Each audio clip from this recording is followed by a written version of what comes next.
All right, we are live and good to go for today's stream. Let me get everything switched over and we'll go ahead and get started.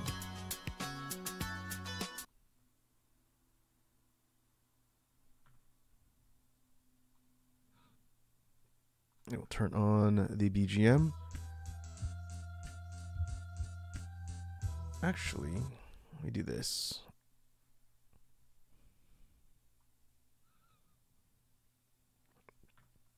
I'm gonna run the BGM through something else. I'll make it a little bit easier.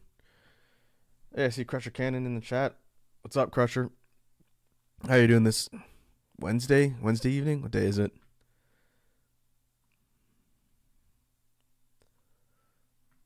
Give me 1 second. I'll get the BGM turned on.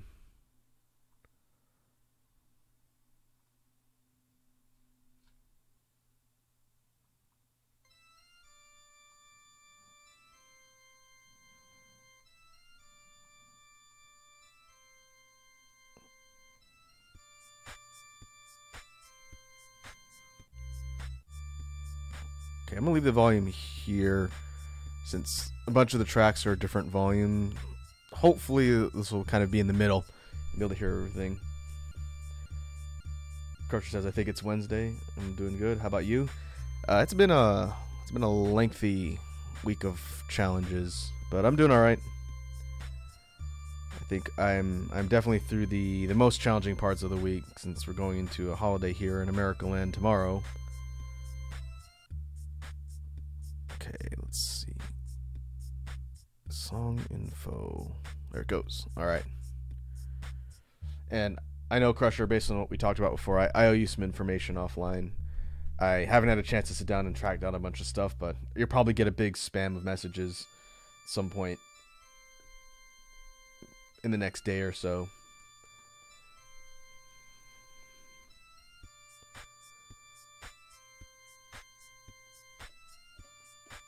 All right.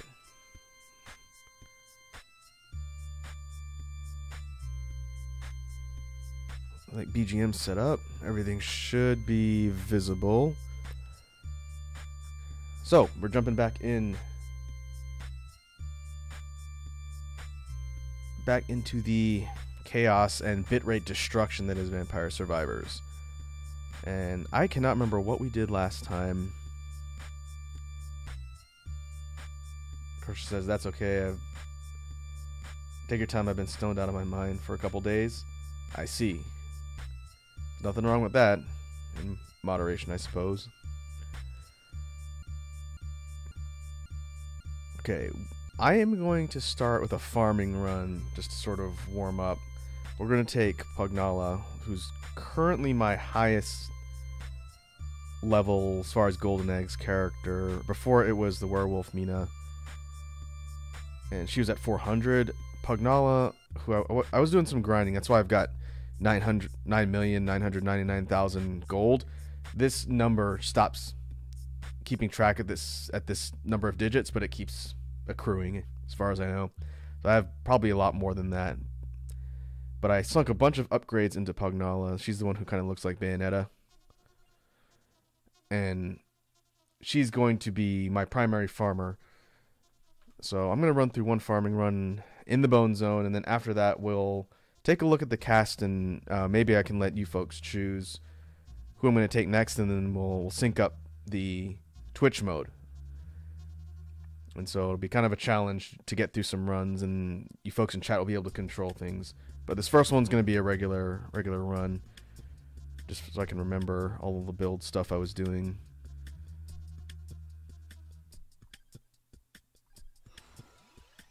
And for her, we're going to need to pick up Boogaloo of Illusions. And at almost 1,500 eggs, base movement speed is very high. Pugnala really books. Ooh, candy box. We will get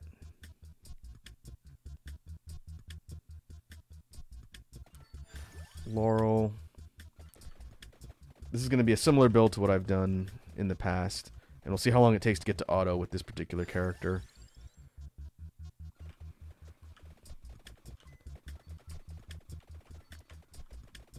And because we're playing on inverse mode, which slightly changes some of the stages when it's turned on. It flips them around, but you can't really tell in the Bone Zone because it's kind of a flat map. But that also ups the difficulty of the enemies. They get speed and health, but it gives you a gold multiplier. So if you can build a character that's strong enough to get through the waves, then the amount of stuff that you get per run is a lot higher. You just have to pay attention. Like, I can't stay in one spot. I'll get mobbed and lose a lot of health.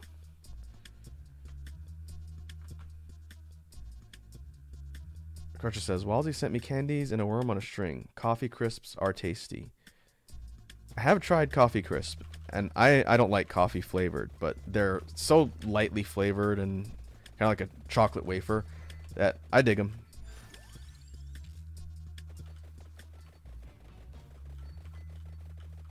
That's cool. I'm assuming that was what, Halloween?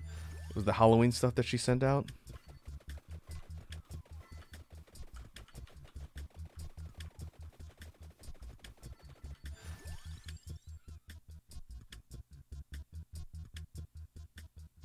Okay, keep pushing for guns.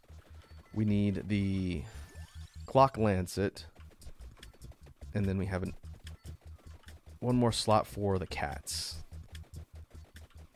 And then once we evolve the guns, we can put something else in there, and I'll probably go for the fireworks. Crusher says it's like lightly coffee flavored Kit Kats. Yeah, I got. Yeah, it was. I got it today. Ah, I gotcha. Yeah, kind of Kit Kat, like a lighter, crunchier Kit Kat.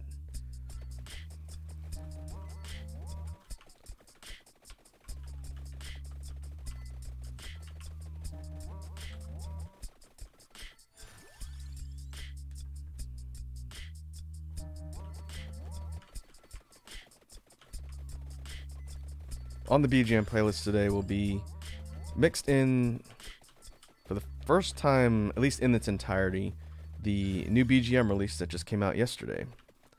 That is BGM Collection number 2, or 2.0 rather. And so you might hear some new songs in the mix here. This one, Urgent Alarm, that's one of them. I was surprised. It took streaming platforms for Spotify and Tidal just essentially one day to post the release after I uploaded it. I'm used to it taking a week.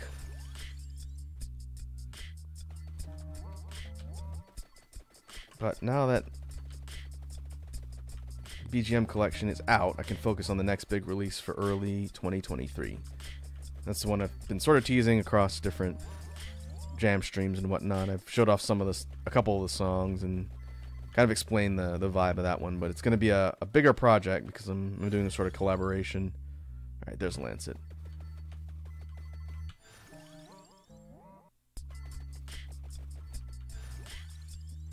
And I'll probably talk a little bit more about it as it gets closer to the end of the year. There will be a kind of real brief promo teaser to sort of show people what the kind of style and vibe of that release is going to be. So I've never done that for any of my other ones, but this one's a bit more complex of a project. So you can expect to see that hopefully in maybe middle of December, maybe early December, depending on how much time I have to put together a teaser.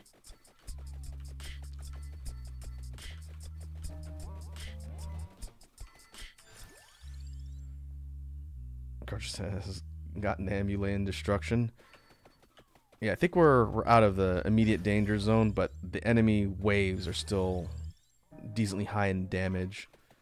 So even though I'm kind of shredding through everything, it's going to start scaling. So I need to keep my upgrades moving. Otherwise, eventually, I won't be able to kill the enemy waves fast enough.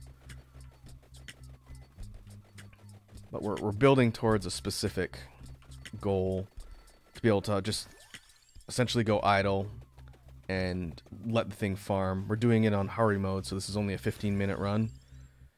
Timer's still going to say 30 minutes, but it's going to be half as long. It's essentially the clock is ticking twice as fast.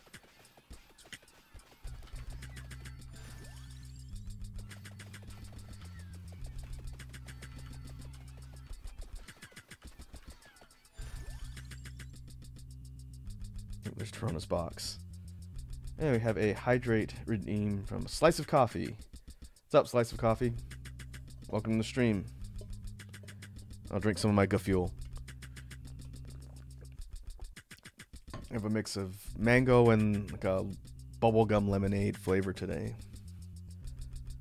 And also a stretch from Crusher. Oh, my shoulder.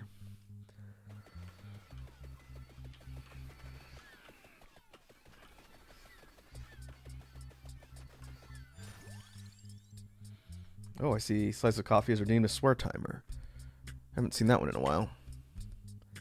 It's going to be down here. Well, you can't see my mouse on screen, but it's going to be right below the overlay. I just need to remember to turn it off.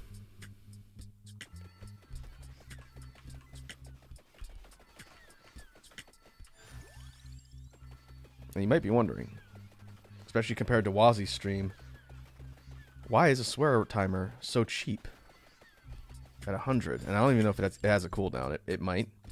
No reason, really. No reason at all. Crutcher says, Raku, how will you get by without swearing? I don't know, man. I'll have to figure it out. Ooh, okay. Let's take a look at our list of passives. We need the mask and... What am I missing? The Tiragisu.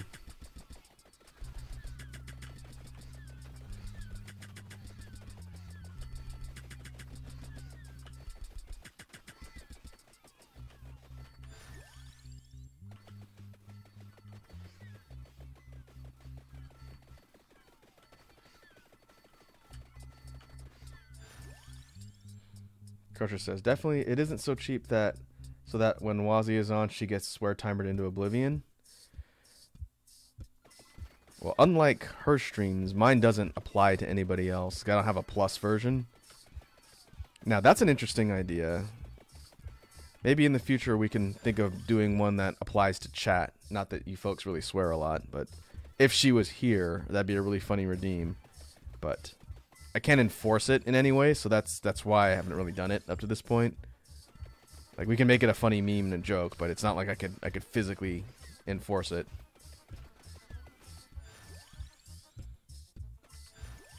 Okay, we've got all of our passives. Almost all of the levels on weapons. So I'm gonna actually go grab the on the map ones directly above. Because waves are starting to get thicker. See a lot of the Skelly boys.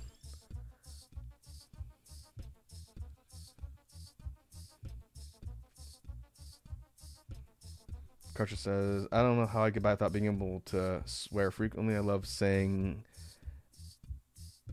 F words.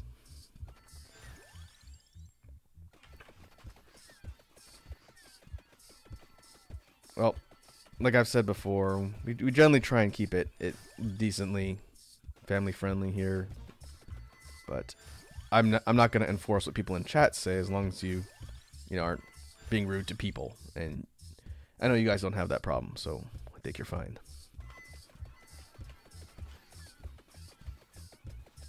All right, let's grab the rings.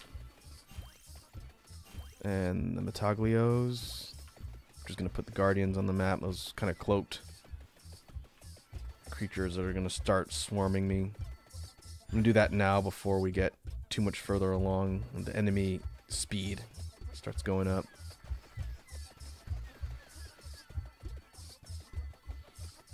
But let's see. Start grabbing levels on the new ones and see if we can get some evolves. Crusher asks, they get faster. I'm going to pick up an Arcana in a little bit that randomly alternates a different buff state.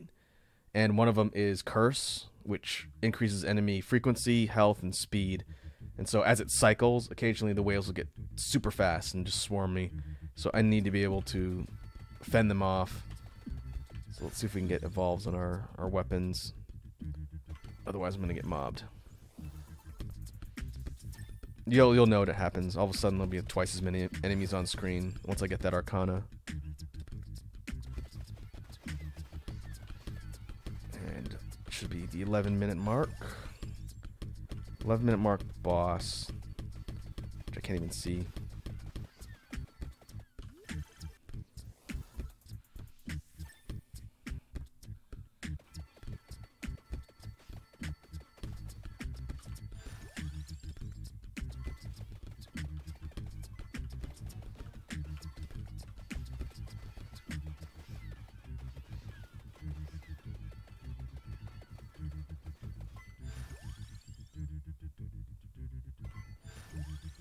Let's see. I think we'll go try to get the Metaglios maxed out first. Those evolve the Laurel, which is going to be damage reduction, which means it'll be harder for enemies to kill me.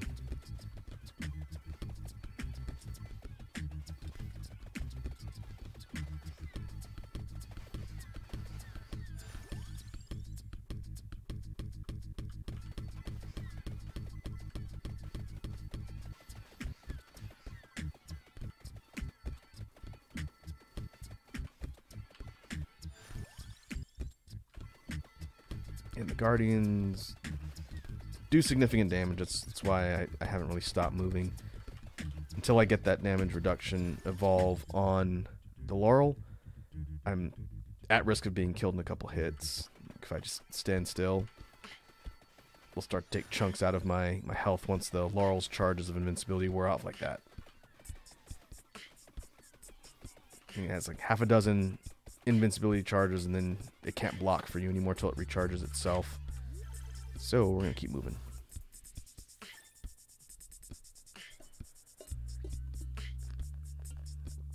All right, and the next Arcana, we are going to grab Disco of Gold. This is going to allow us to get gold faster every time we pick up the money bags, which drop from the light sources or the torches or braziers all around the map. That puts us into this gold bonus state where the bar will deplete, and you can refill it by killing things or getting more money, and each enemy kill explodes into coins, which is going to start accruing money faster. Crusher asks, are you looking forward to or dreading Thanksgiving? Fortunately, I am not going to like a big event tomorrow. It's a kind of low-key thing, one city over. Not a lot of people. I am going to have to wake up early tomorrow to cook, though. I have to bring a dish over. And because it's kind of like a late lunch Thanksgiving instead of a Thanksgiving dinner type deal, I'm going to need to make my dish in the morning. That way I can be done and bring it over in time for like 2:30 meal. So I'm not really dreading anything, and it's not a type of situation where, you know, you're going and hanging out with family you don't like. So I'm kind of fortunate in that regard. And the dish I'm making is not terribly complicated. If I feel really ambitious, maybe I'll prep for it tonight. But I'm doing a sliced yam and sweet potato dish. And usually what I do is I cut the potatoes, well, I'll boil them, skin them, and then cut them into medallions, and then do like kind of a casserole layer of the orange yams and the lighter sweet potatoes, and then put like a brown sugar glaze over the whole thing. And I heard someone has requested marshmallows, so I'll put like a marshmallow layer and just bake it so everything is soft. Very simple. But I do like sweet potatoes.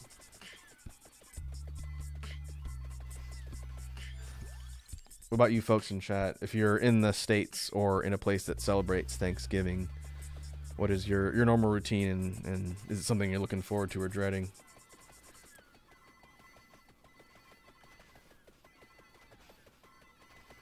Crusher says, I'm going to my uncle's house, which is, I'm not looking forward to, but it's free food and I get to bring my Switch. There you go.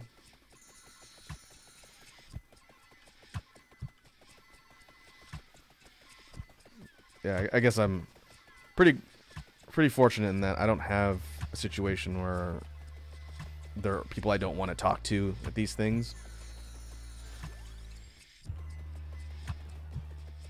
So it's usually pretty low key.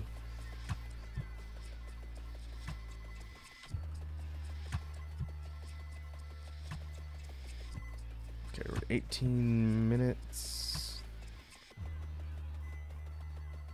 These are endless runs, so what we'll do is we'll get to an idle state and see how fast the accrual looks, and then we'll let it run out for a bit. I forgot that it's on endless, so it's not actually going to end. But you folks will get a chance to see how the loop works with endless mode, since I don't think we did that last time. We were experimenting around with builds and runs, but I don't think we did full endless. So we'll look at that here.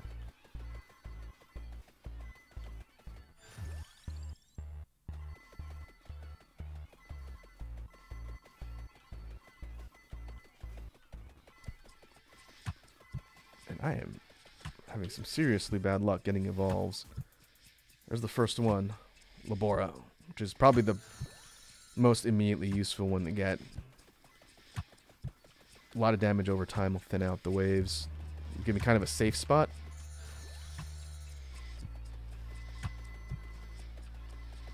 And there's one Guardian left. So that one should be toast.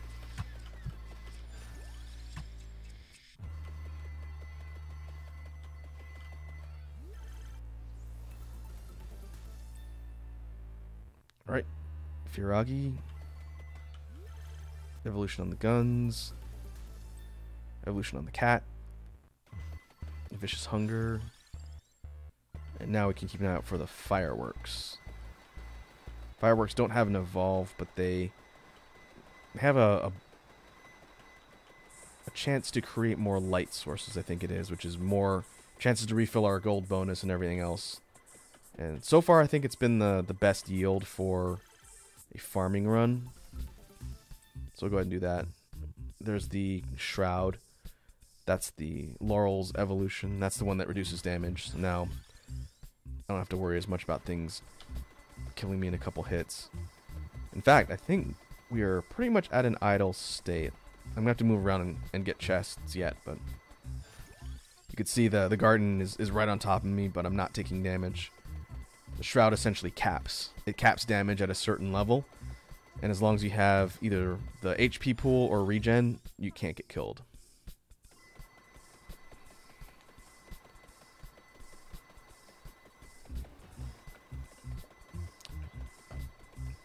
Crusher says, is it just me, or is horror getting worse as time progresses? As if shrinking mysteries means less to fear.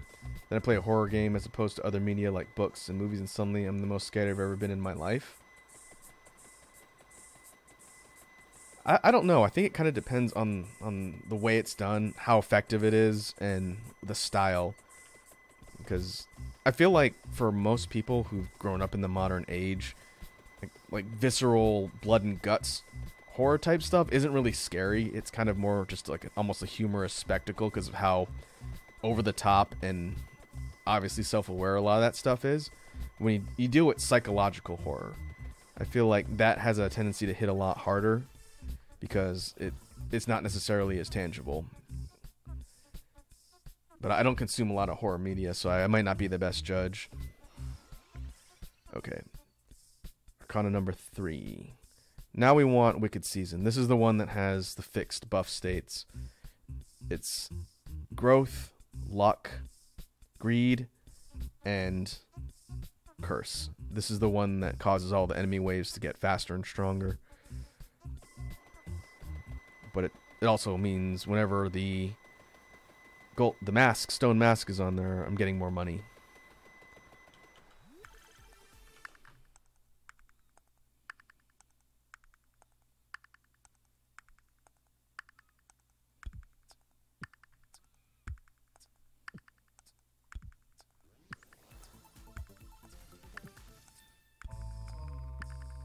Alright, should be maxing out the box.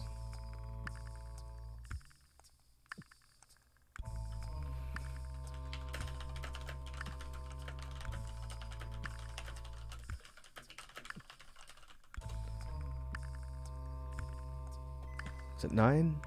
No, one more on the Inferno's box. That also doubles the curse rate. And our curse rate's at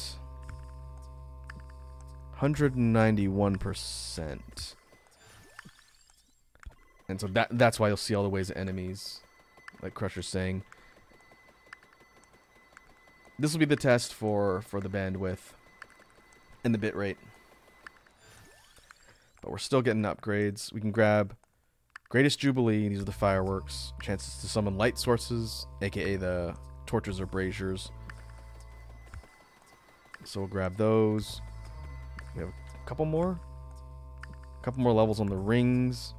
An evolution there. That's for the Lancet.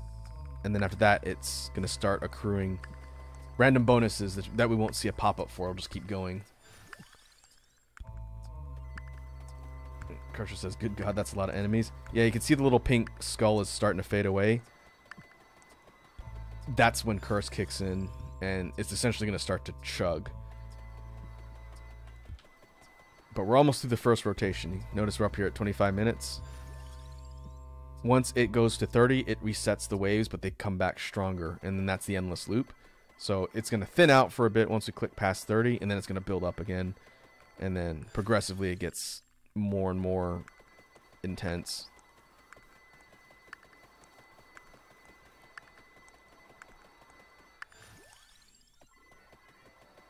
In fact, yeah, I need to max out the fireworks, and then it's going to give me the ability to get the limit break upgrades, which are small bonuses to each of the weapons every time you get a level, so that you're not just getting a level for nothing. And then I'll just set it to randomize, so you won't even see that pop up anymore. It'll just start randomly upgrading the weapons, and we won't see it.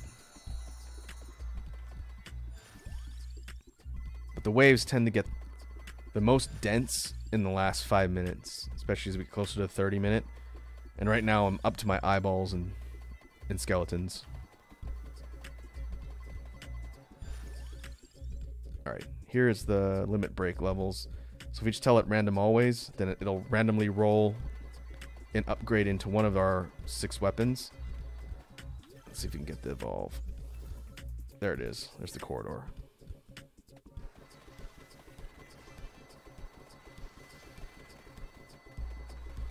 Crusher asks, how is your computer doing with all these enemies? It sounds like it's kicking up. At its worst, usually my computer is decently loud, but it doesn't sound like it's dying. One thing that's helpful, although if I'm clicked out of the window, okay, I need to be careful about that. It's gonna lag for a second. I need to check something. If you turn off the damage numbers, then it reduces the amount of stuff on screen. Yeah, if I click out of window, it'll start to lag a little bit, and then it'll be fine.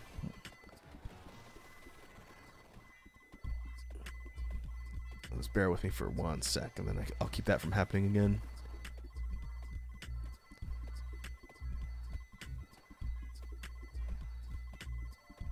I'm curious to see what you folks see on the broadcast. If it just looks like soup, the bitrate is tanking. Let me know what it looks like.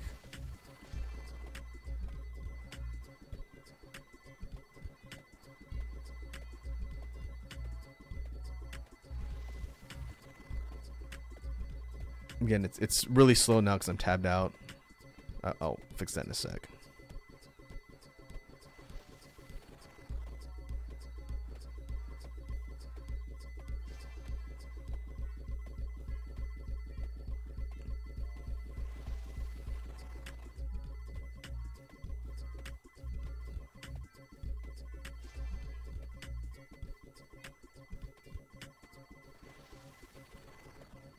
Oh, I can hear my computer spinning up a little bit now. Alright, this should fix it.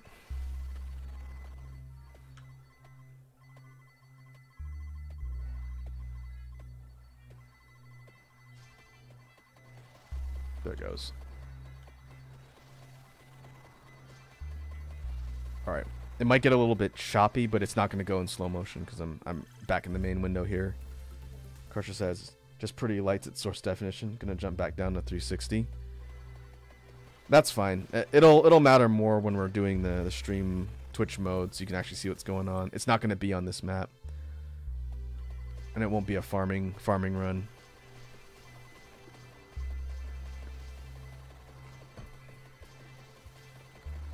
We've accumulated 220 something odd thousand gold.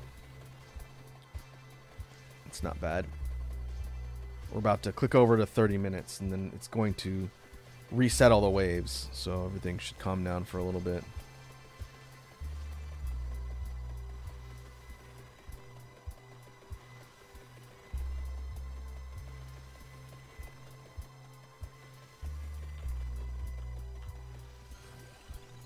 And merchant guy's here. He resets the Arcana thing every 30 minutes, so you get a chance to draw another one, which is kind of nice. We'll pick Blood Astronomia. This is hazard zones from these select weapons, additional damage.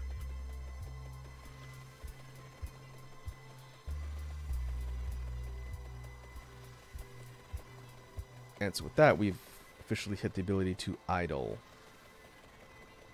All of our weapons are evolved. The numbers underneath that you can see in the upper left are the limit break levels that are randomly rolling into these 6 weapons. We've not gotten one on the Infinite Corridor yet.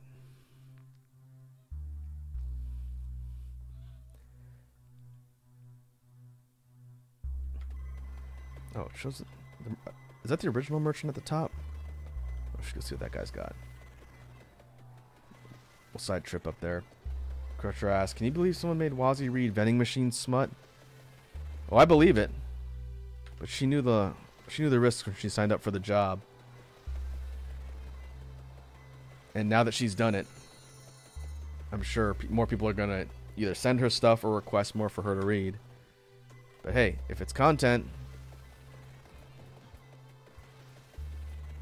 I told her if she really wanted to get a draw for people, she would read 50 Shades of Grey on stream. Now, that would be hilarious, because that book is... It's bad, but it's so badly written, it's funny. For something that's not a comedy, it's one of the funniest things I've ever seen. I listened to it on audiobook.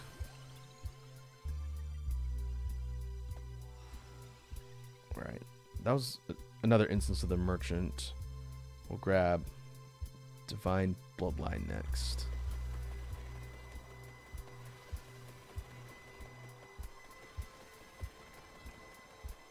Crusher asks, wouldn't that break TOS? For reading a book like that? I don't know. Like, people swear and use coarse language. It's the thing about 50 Shades of Grey is it's explicit, but it's not like extremely graphically explicit. It'd be like if someone who was a teenager tried to write like a quote unquote risque book about kinks, as opposed to, you know, a full-fledged fanfic writer on the internet with no restraints. So I don't know. Someone who doesn't really toe that line, I couldn't tell you, but you never know.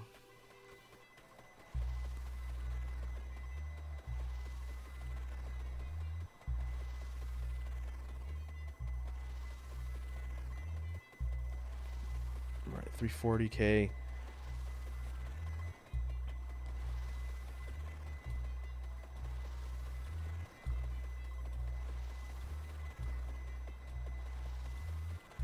Crusher says, then you're gonna get on your hands and knees and ice the now cooled cake. Too hot for Twitch.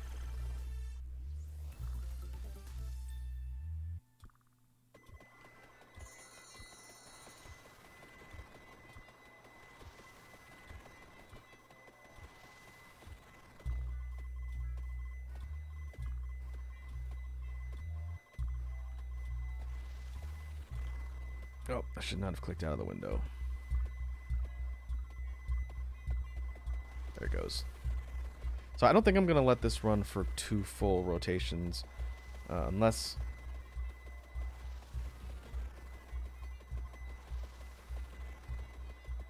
Unless I see anything weird. This is mostly to test out the build. So what I've done off stream, since it wouldn't be really that entertaining to watch on stream, is I'll set a run like this and basically let it run. Be careful not to tab out because it slows the actual game down. But I'll put it on another screen and work on something else and just let it run. And I think I've let it run for like 270 in-game minutes, getting like I don't remember what the record is. Several million in gold.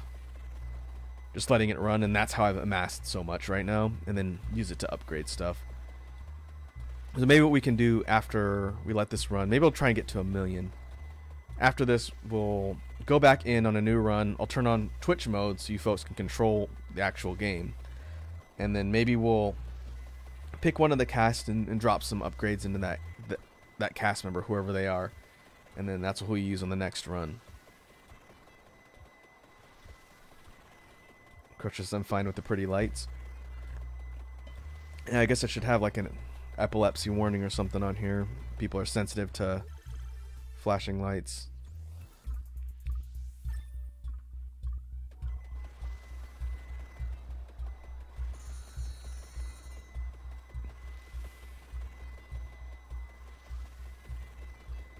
Interestingly enough, on the topic of content, since I basically can just talk to you folks freely while this is happening, I don't have to pay attention. There are a lot of similar games to Vampire Survivors that have kind of sprung up on Steam or have always been there and are getting pushed to the forefront now that this genre of like bullet wave roguelike games has gotten really popular. And there's a whole bunch of similar games to Vampire Survivors. I've played a few of them here on stream. Nova Drift, which is like a shoot 'em up type of wave-based shooter, similar type of game. 20 Minutes Till Dawn, it's another one, similar idea. But one that I saw a YouTuber playing who kind of specializes in this game, Vampire Survivors, is one called Beautiful Mystic Survivors. And it's a 3D rendered game instead of sprites. But it's a similar idea of character that you pick with different abilities, fighting waves of monsters with upgrades, but they're like scantily clad anime waifus. Like, really scantily clad. And I thought it might be funny to play that on stream, but I figured I'd be towing that line for content. Apparently, I was reading the reviews on Steam, it's like $4. It's pretty much the same price as Vampire Survivors. And it's pretty decently reviewed, but one thing I thought was pretty interesting was apparently the devs made like an adult version with additional spicy content, and they sold it separately from the main game. So if you wanted all the spicy content, you'd have to buy that version even after buying the regular one. So that's interesting. A lot of people were pretty pissed off because it meant they'd have to buy the game again. I would buy the non-spicy version because obviously I can't play that on stream, but I figured that might be a little bit distracting. Hey, Smalley's here. Smalley says, personally, I don't like it when TV or movies that use We'll Meet Again by Vera Lynn to show how grim something is. The song is slow, yes, but it's about a wife and husband going to war and saying goodbyes. I'd probably know the song if I heard it. It sounds like a really cliche, typically used song, but it is always a bit of kind of tonal dissonance when a property uses a song for something that conflicts with the actual vibe or message of the song itself.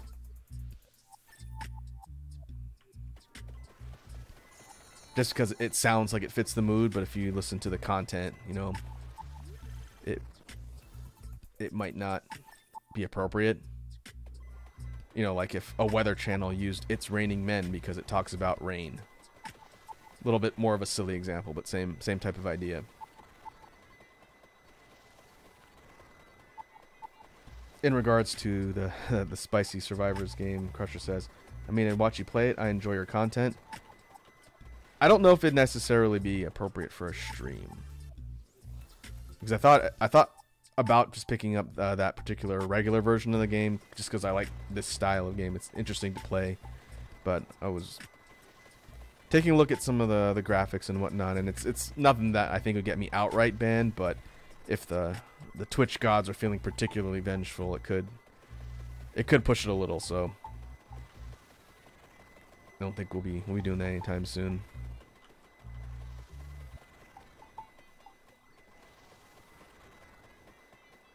Small E says, yeah, it goes. We'll meet again. Don't know where, don't know when.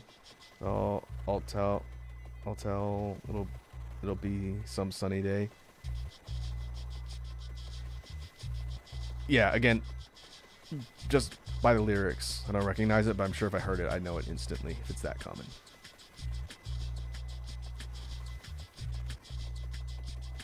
Crusher says, it's raining men and let the bodies hit the floor. The same song, but different perspectives. I guess. Although, Bodies is an angry song.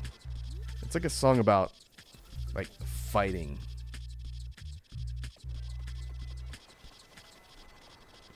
It's not really a song about celebration like It's Raining Men. It's a similar type of message, I guess. But the general way it's conveyed is different. Like, Bodies is a funny song, and it's funny for the meme, but it's not designed to be a fun song.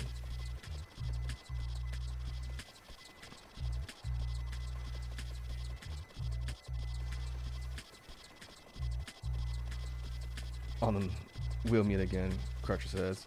I hate that song. It's been done to death.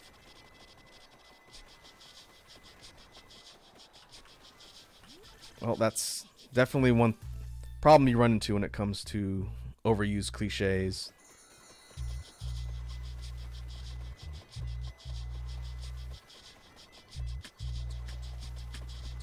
Okay, we're at 720,000.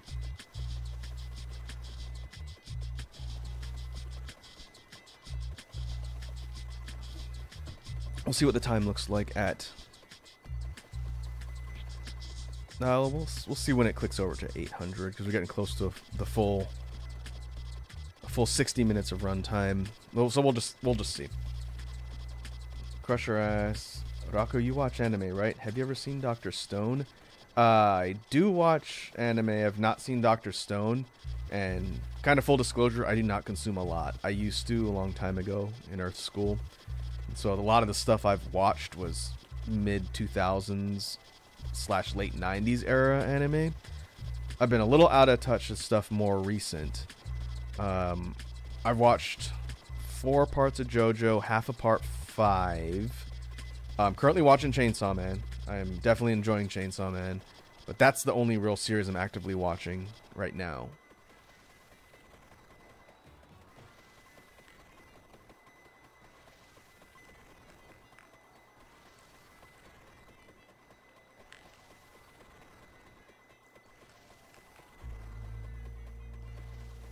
See.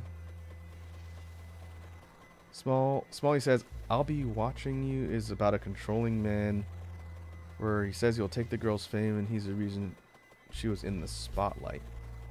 I'll Be Watching You? Are you talking about Every Breath You Take by The Police? Because if so, then I think that's the song you're describing. That's another one. I was talking to someone about that recently. Big hit from the 80s, right? If we're talking about Every Breath You Take. Real famous song by Sting and the Police. You know, everyone's heard it.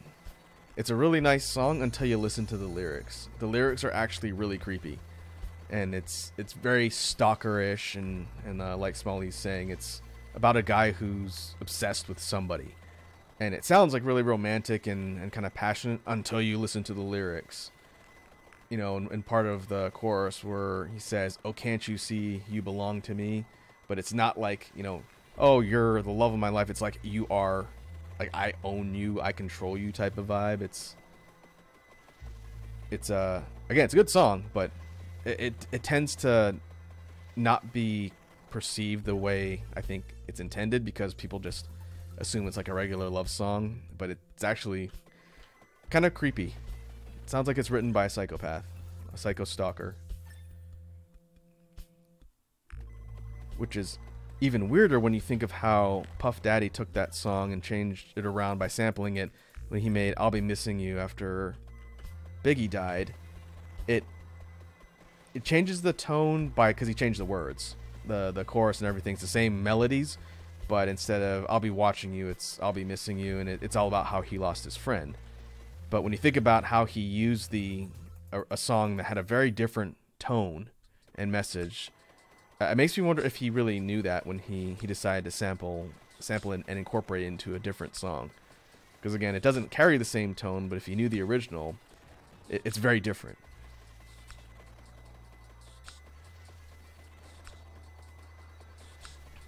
Crusher asks, do you think anyone has ever been stung by Sting? Maybe not literally. He is the guy who claims he practices that like tantric meditation techniques so he can have sex for like 8 hours at a time. That and the music that he made with the Police is the extent of the things I know about the singer Sting. Smalley says there's Macarena, a song about a soldier's wife cheating on him with 6 of his friends. Yes, that's what the song was about. I wish I was joking. I know in the remixed version that was released and went global, not the original version of the Macarena, but it's the part that I think Bayside Boys remixed, and like they had the part with the girl talking and everything. It's very much about someone who's pretty promiscuous, like, you know, I'm so hot I can get any guy I want and I don't like my boyfriend type thing. But just hearing it in Spanish, if you don't speak the language, it sounds like just like a fun party song. But again, lyric and tone.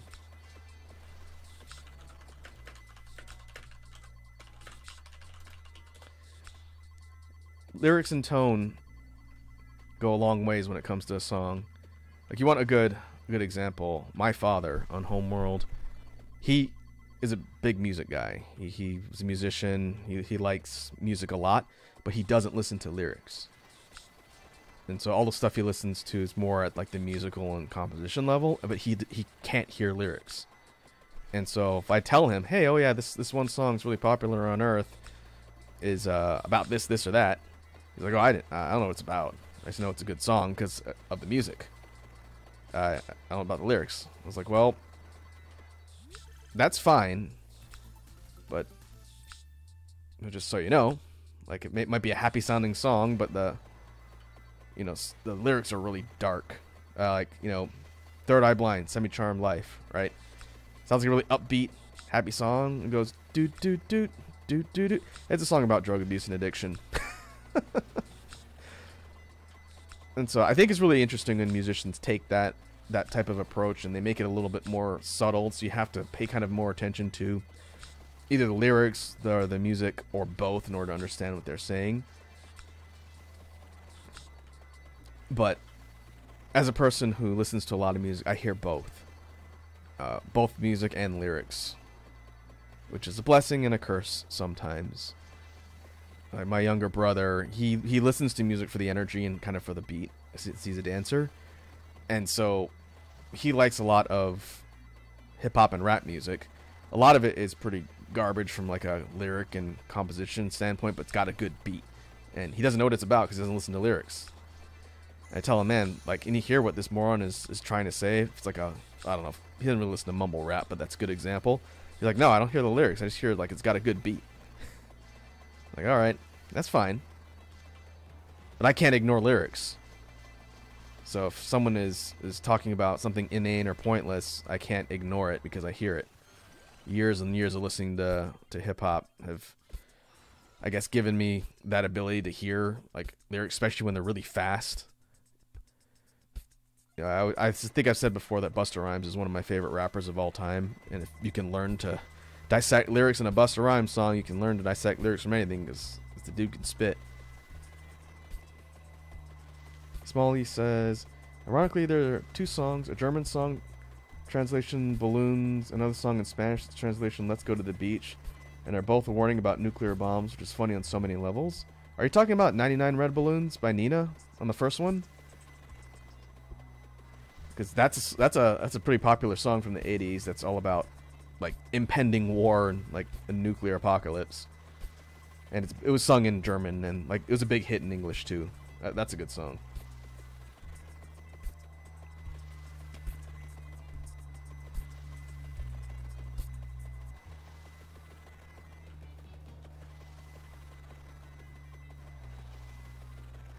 Well, yeah, music is interesting.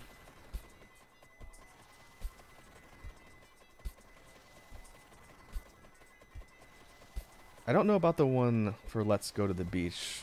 Maybe I'd know it from its Spanish title, but the first one that Smalley's talking about sounds like 99 Red Balloons.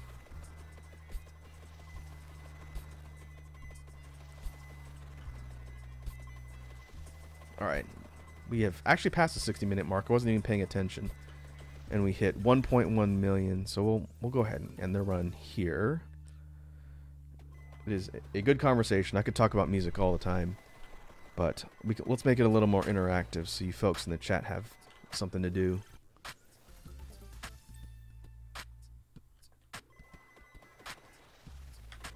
We'll go here, quit.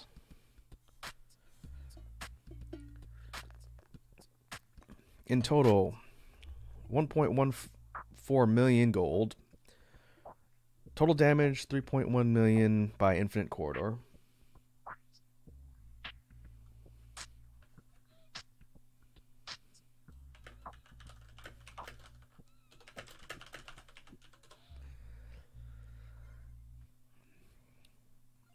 And on the select screen and the main screen, it's still going to show 9999999, but I think I'm probably at like, I don't know, maybe 20 million or so. We'll find out shortly.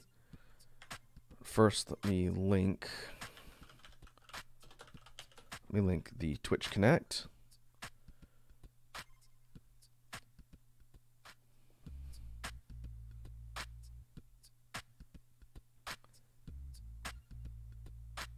And now we will go into a new run. First off, I know there's a big cast list. I'll try and scroll through so people can see. First off, for you folks in chat that are watching, who do you want me to pick for the next run? There are the main characters that are in sort of the first few sets, and then there's the more powerful gimmick-based characters as we go further down, and then the secret characters at the very bottom. So I won't try and scroll like rapidly. If there is a type or a style of character, I can narrow it down. Crusher asks, are there any big buff ladies? Maybe Llama.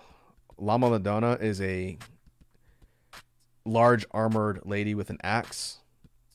I think she might have been inspired by that one lady vampire from the Castlevania anime. I forget her name, but the one who wore the berserk armor. She's pretty cool. Her innate ability actually ups curse. And so it's actually very difficult to fight with Llama, but she's pretty cool. Smalley says, headless guy, boom, easy. There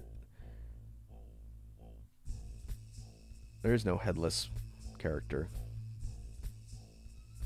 It might be hard to see the names, I realize.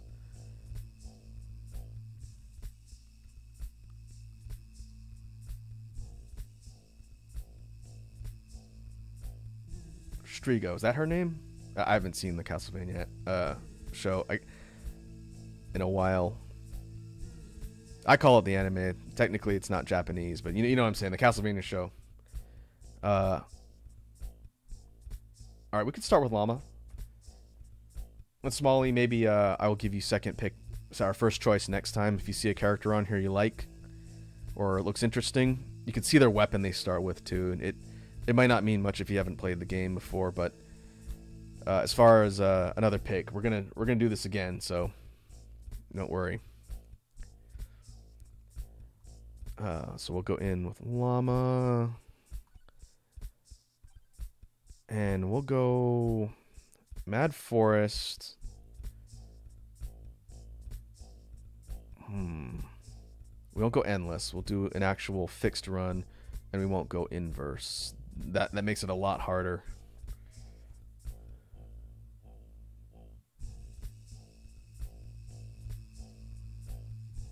Smalley says, "Oh, Llama's head is so small compared to the armor. I thought she was headless."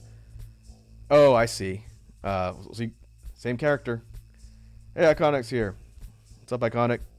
Welcome to the stream. We're just about to go into a new run, and Twitch mode is on, so you folks will be able to control what happens to me on this one. I'll explain once we get in there.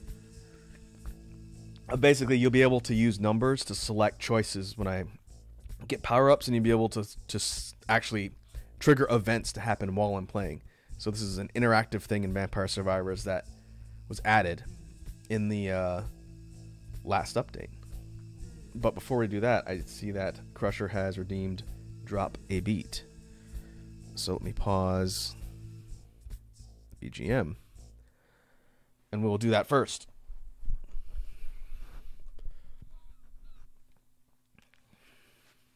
So we'll go ahead and get started.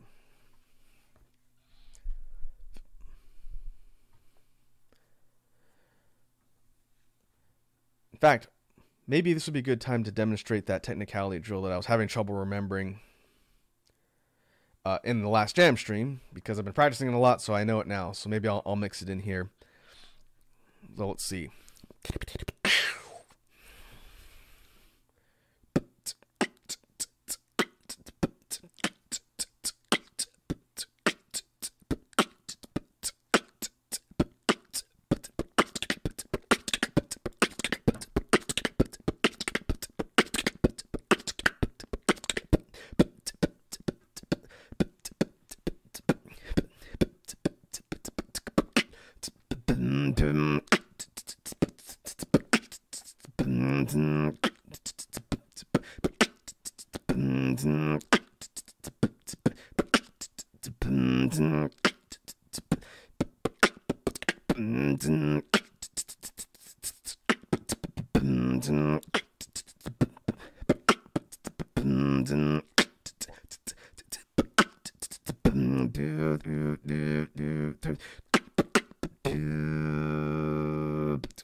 All right, let's turn the BGM back on.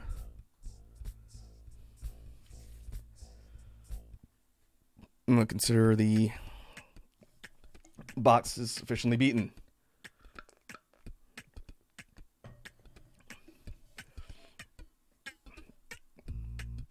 And thanks for the hydrate and stretch from Crusher. More go fuel. Let's see. Smalley says, there's a singer from the early 2000s, got real popular. He's a Kosovar singer. Outside of, well, Kosovo, he's known for that one patriotic song, but in Kosovo and Albania, he's a well-known singer that can sing. Huh. That's interesting. Alright. Let's jump back into the runs, and now I gotta think about how I want to select power-ups. This won't necessarily be for a farming run. I'm just gonna try and survive, because I get the feeling people are going to make choices that are going to mess with me. We'll go beginning first.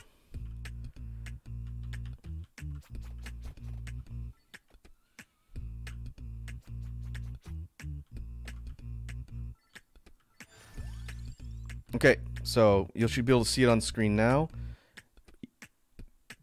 You type a number in chat that corresponds to either the weapon or the choice on the side, and then the overwhelming majority is what gets chosen for me. And you have, I think it's like 20 seconds or so, and you'll see it come up. And so you get a choice again very soon. The selection in the lower right is events. You type letters like A, B, or C to select an event to mess with me. And so it's numbers for the item power-up choices like on the menu now, and it's letters for the events. Imp Swarm. Oh, yep, that's a lot of imps. Imping ain't easy. And so the events pop up every once in a while, and then every time I level, then the choices pop up. And reroll forces the changes the entire set of choices. Skip just cancels it out, and banish will remove something from the list and it'll never show up again.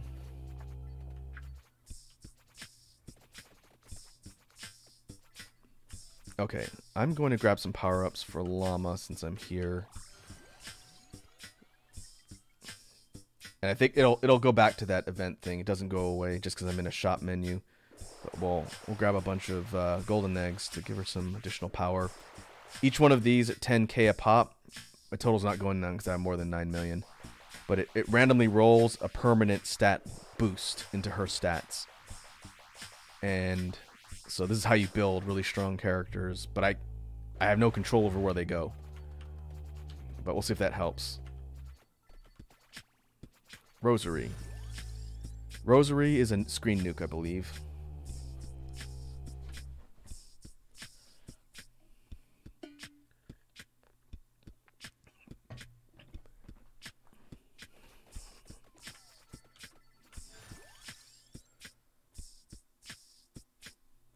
And I think if no choices are made, it randomly selects something.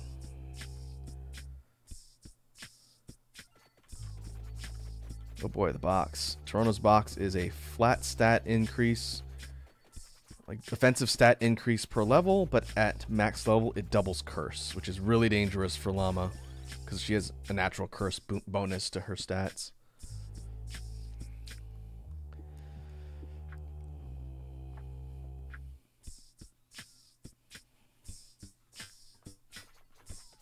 Ooh, okay, we got wand.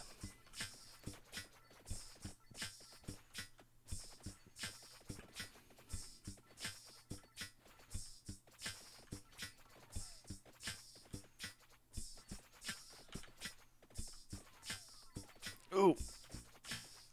Those imps are almost faster ground speed than I am.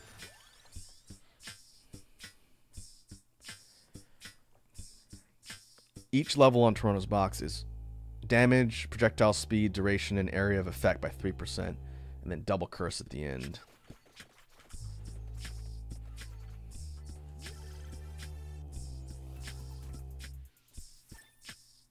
Okay, Spellbinder. If you folks want to do me a solid and get me the Bible, then I can use the Bible and Spellbreaker to evolve and get a really good defensive weapon.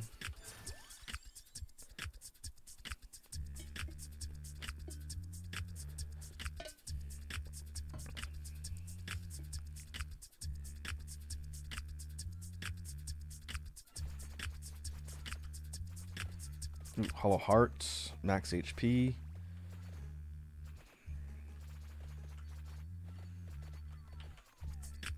I think it tells me on screen which items can be used to evolve which weapons as well. If I have something in my inventory.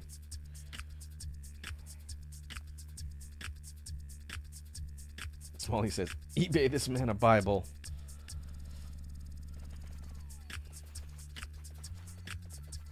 My kingdom for a Bible.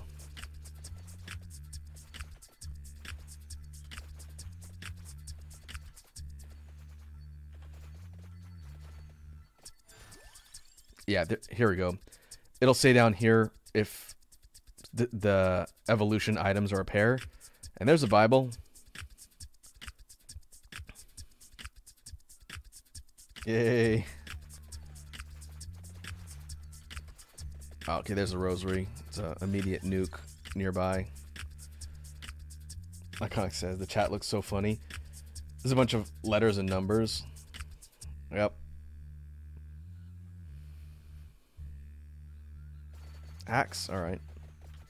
Could have got the candelabra door. That's the evolution item for the axe. We'll take axe power-ups.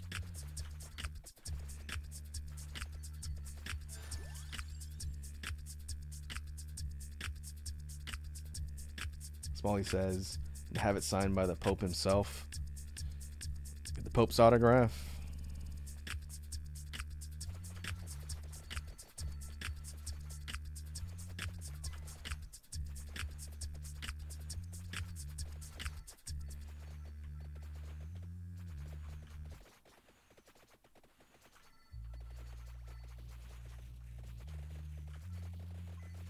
Hey, fire breath. That's handy. Thanks to whoever voted for that one.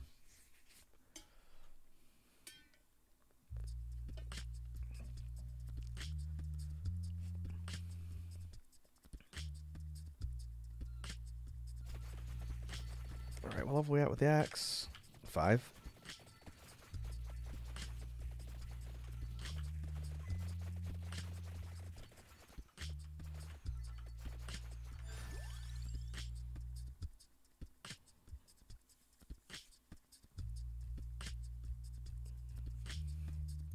We could get Laurel.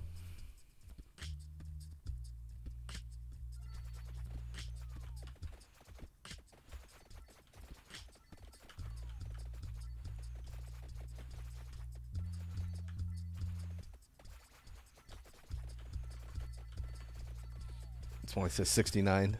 Nice. Oh, someone did give me the Laurel. Well, that was nice of you.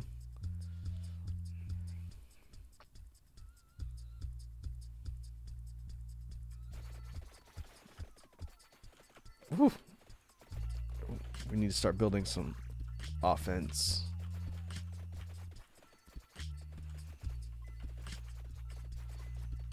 Gravity juggle. I've seen that one before. Chicken bonanza.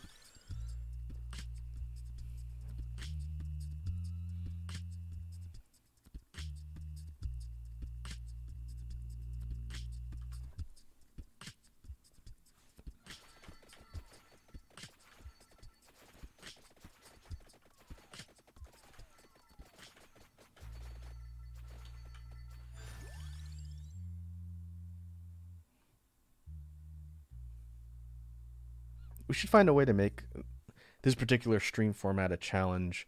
Like, if I can make it to the end despite chat's choices for my weapon loadouts, then there should be some sort of reward.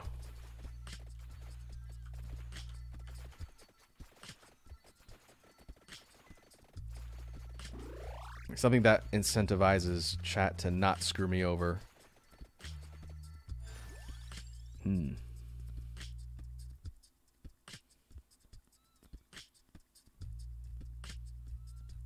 Because I do have finite continues, so if things go really sideways, then I'll be straight up dead. Crutcher says more guff fuel is the reward. That is true.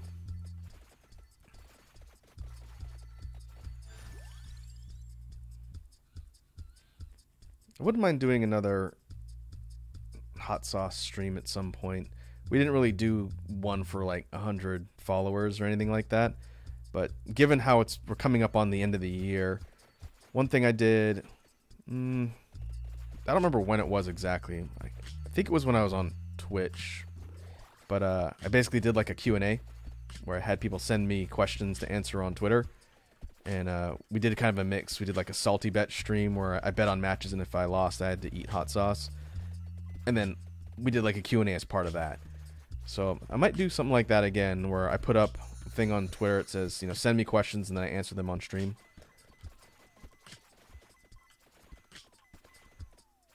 I will think about that.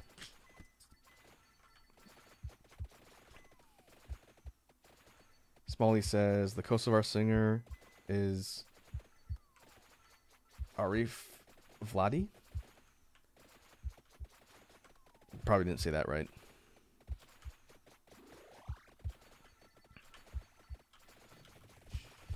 Ooh boy, now we're getting a lot of tanky enemies. I get that for free. Yeah, we'll take that.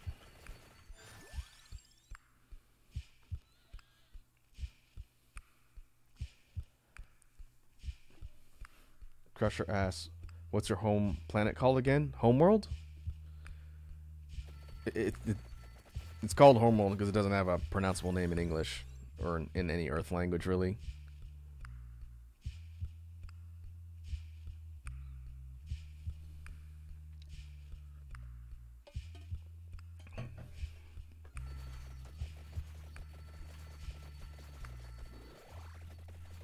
Yeah, fire breath is nice. We'll start getting levels a bit more frequently now.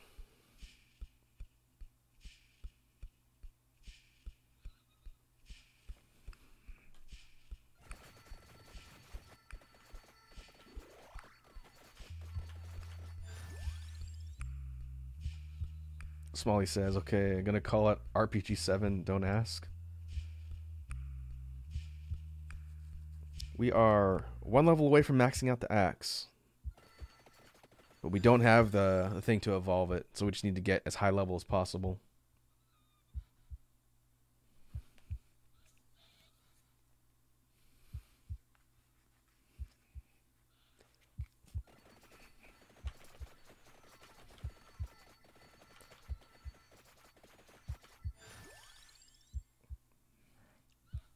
What else do we have? So, duration is Spellbinder. We have armor, straight up damage mitigation.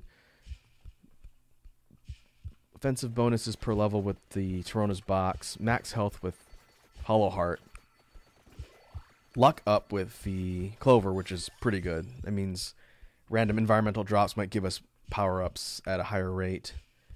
And I didn't see that I got the whip. Someone chose the whip for me, so once we max out the whip, we can evolve it into the Bloody Tear because we have the Hollow Heart. So we actually have a couple evolves here, but we got to last long enough to do that first. Specifically, we have to max out the weapon and then get the drop from a chest to evolve. Oh, and we have the evolve item for the knives. I never take the knives, so I keep forgetting that it's the bracer. It evolves the knives. So you actually chose some pretty good combinations of power-ups for the run. Crusher says, gotta go, but good luck. Raku, kill him dead. Alright, Crusher, thanks for tuning in and hanging out. Always good chatting with you. Hope you have a good rest of your day, and if you are celebrating Thanksgiving tomorrow, good luck and or have fun. And I will catch you this weekend. I know I'll be streaming new update for Monster Hunter this weekend, and I think we're drawing on Sunday. So I think Monster Hunter Saturday, drawing Sunday, or the reverse. I don't remember. I have to go look at my schedule.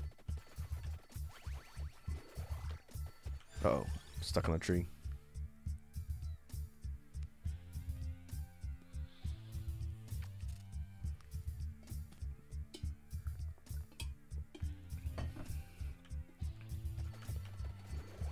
Oh boy. Spoopy ghosts are doing damage.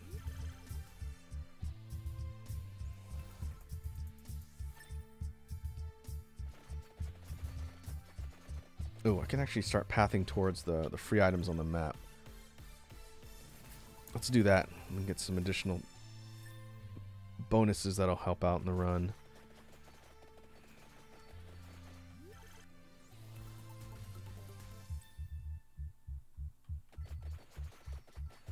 Oh, I don't have the thing that automatically teleports the treasure chest to my location, so I need to make sure I don't leave them on the map. So we'll grab the one over here first before we get too far away, and then I'm going to head to the right to grab the spinach. That's free damage. And now, go Wicked Season. This might be a double-edged sword, but getting the growth, luck, and gold boost is kind of nice.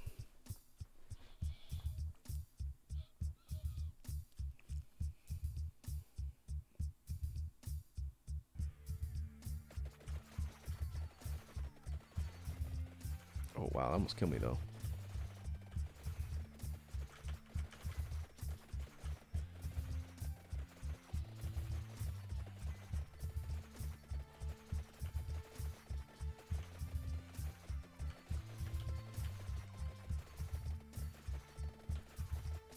Oh, that's death number 1. Smalley says, I always notice this, how cultures are represented by big company poster, but ends up alienating everything in that culture. So I noticed in the Balkans a lot. Like they would show Slovenia or Hungary, Croatia, but never like Croatia, Albania, or Serbia. Cough, Ubisoft. Yeah, that's the power of propaganda and media. Oh, I'm gonna die again. I don't think we have quite enough damage or speed to outrun the enemies. And that was the run. 15 minutes, so we made it halfway. Hit level 32. A little bit tricky with Llama because of her curse bonus. It's basically hard mode. Extra hard mode when you play her. But I do want to build her out. Let's see, we gave her 83 eggs. So not going to be a huge jump in her stats. You start getting in the thousands, then you start seeing a pretty significant difference. But we can try again. I will let... Actually, Iconic, since you jumped on last, you can choose the next character. These are the main ones. I can scroll down, but you could choose the next character we're gonna take into the run. We'll see how we do.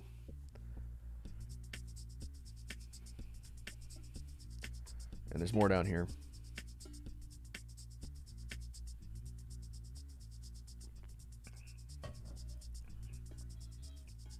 Small E says, gonna go. See ya, man. Good luck. All right, Smalley, thanks for tuning in and hanging out. Likewise, I hope you have a good rest of your day. And if you're celebrating, have a good Thanksgiving.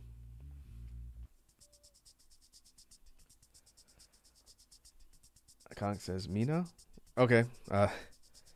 This is a character that I've upgraded a decent amount. And so we can take her, we'll take her to a different stage since she's a little stronger than some of the other ones. We can go Green Acres.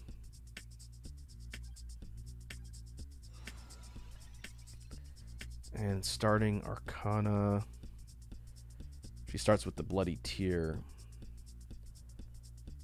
We'll go beginning again.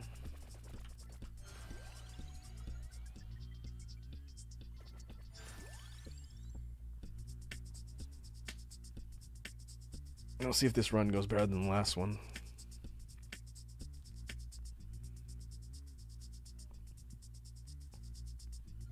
Ooh, water.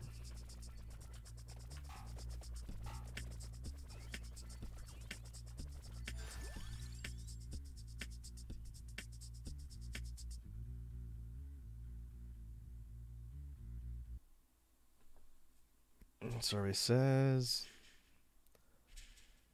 wand. Okay, that's good.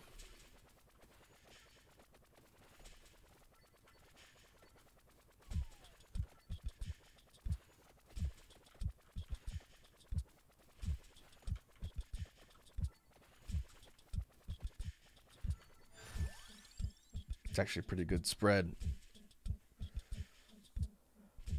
Mina's gimmick is every, I think, minute or so, her stat parameters re-randomize and they flip to a different set distribution. So like she might get higher area of effect but lower speed, or higher damage but less projectile speed or something, and it constantly switches. Pretty interesting character.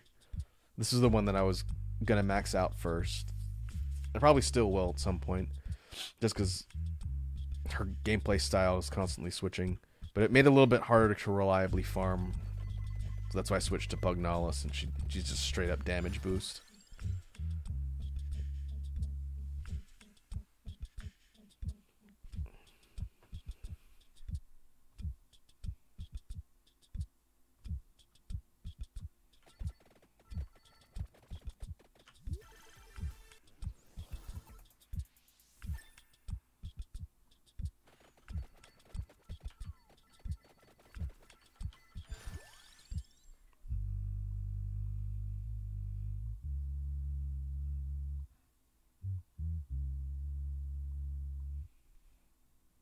Alright, what's gonna be? Ooh, Clover. Nice. Good choice. Here's an example of the area of effect. Notice how the whip hitbox is massive.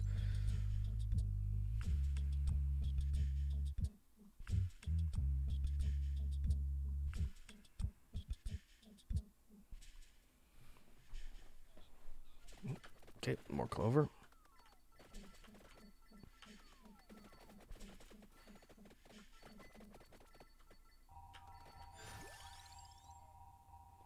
Oh, we should do a challenge. Like, if you folks can helpfully, successfully guide me to a successful run, then I have to do like a gifted sub or something. That'd be an incentive for people to not want to kill me.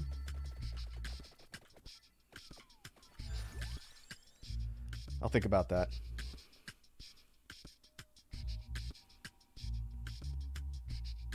Yeah, let's do that for a couple of these.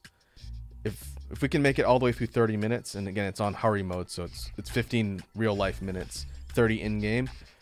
Successful run with the aid of chat. That's a gifted sub.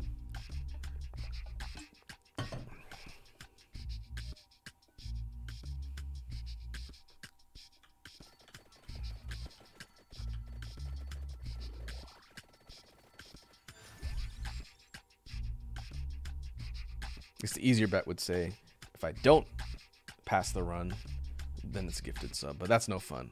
We want to actually try and be successful.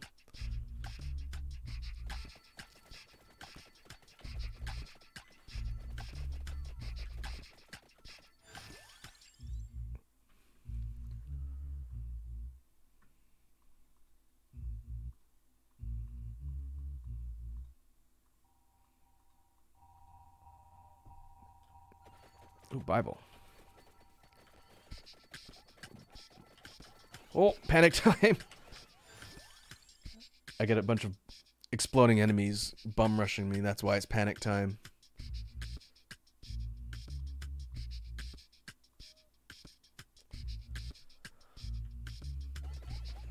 Armor. Okay, if we want to evolve the Bible, we need Spellbinder again. Ooh, that's still going.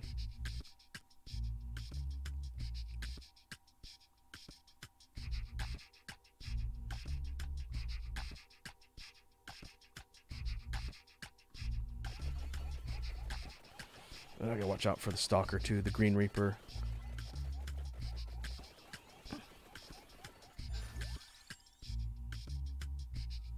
Kind of says, Lordy, levels come fast. Yeah, there's a lot of enemies on screen, so you have to think quick. Otherwise, I'm at the mercy of the randomizer.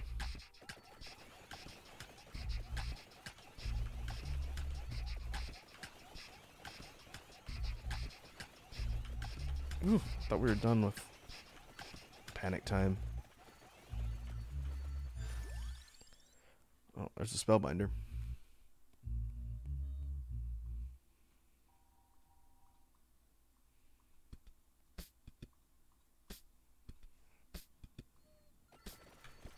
Nice. But we've got to get the Bible to 8 before we can evolve it.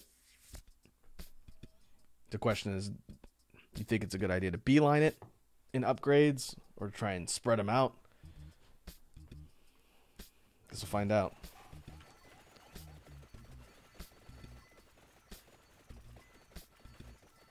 Free passive? I've never seen that one before. That sounds really good. I wonder if it lets me choose.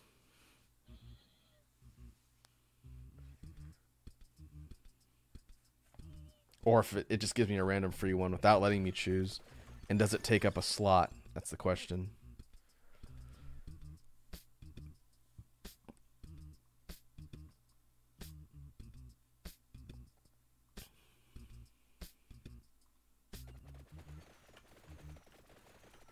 Nice. We're at level 5 with the Bible.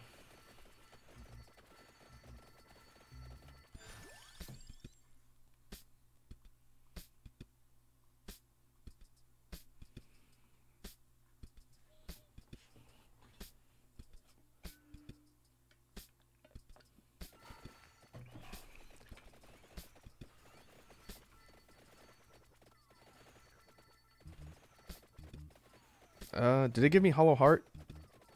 Was that the free passive?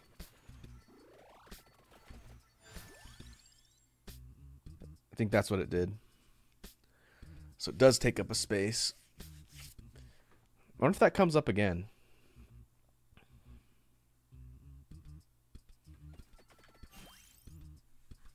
Okay, free clover.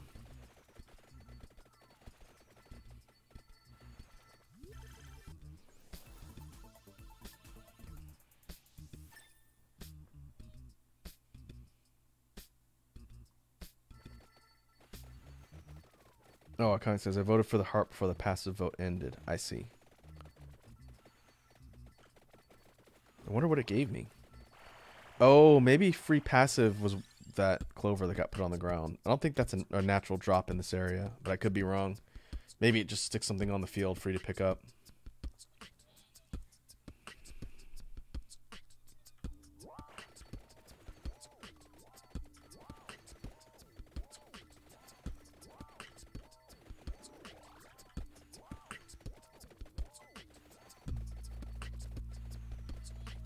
Pretty good spread on the Bible with area of effect way up. That's what gives it that radius.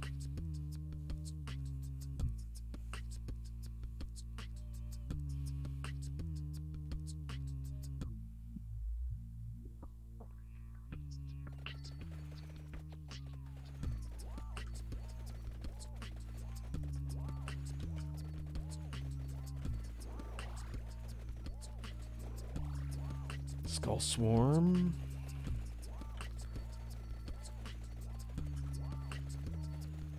Which one is Skull Swarm?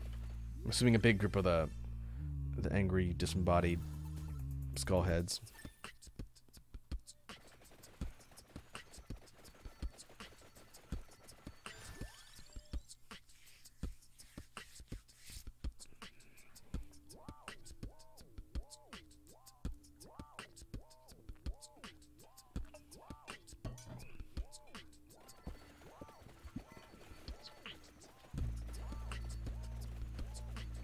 I think it's also worth mentioning, I haven't tested this, but I don't think you can evolve the same weapon twice.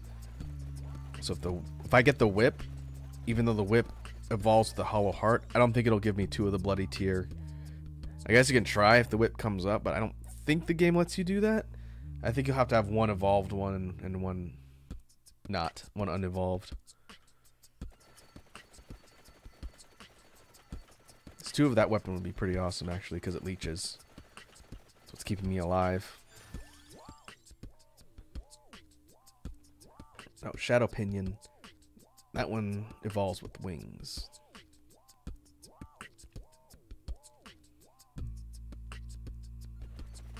Not the best weapon though. I'm not a big fan of Shadow Pinion. It's hard to use.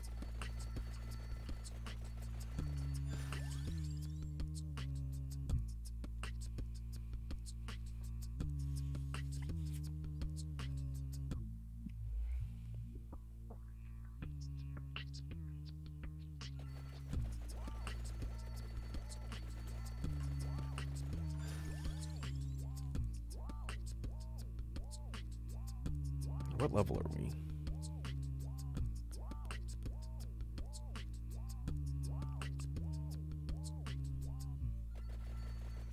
$29. 29, 9 minutes in.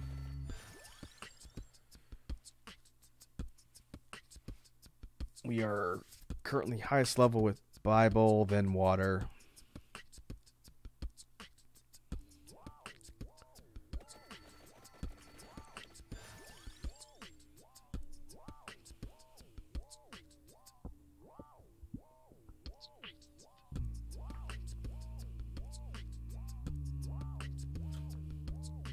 Sorry, Iconic. Every other second, you keep having to type numbers in order to select a level. As we go, the level ups will start getting spread out a little bit more, but in the meantime, my fate is entirely in your hands.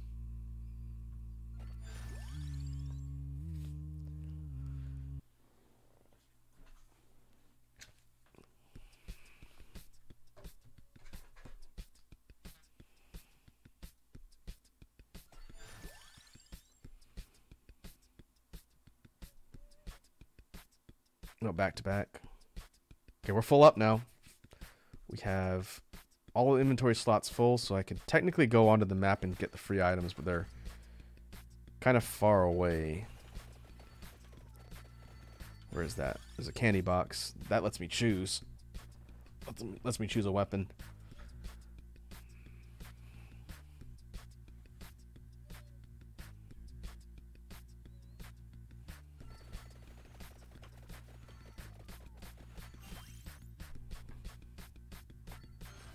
Now, the real question is going to be, which weapon do I want?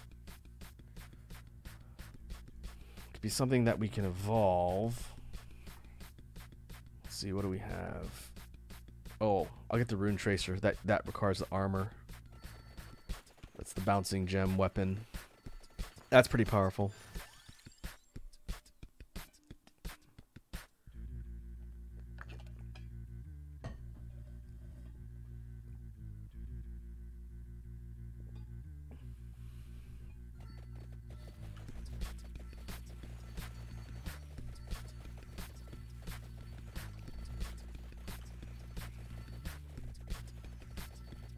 Now look at the projectile spread. Even though their speed is way slowed down, still covers a good amount of the screen.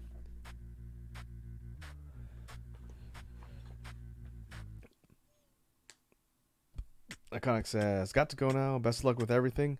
Alright, Iconic. Thanks for popping on and hanging out with us today. Hope you have a good rest of your evening, and happy Thanksgiving to you. Don't eat too much turkey. Assuming you celebrate Thanksgiving.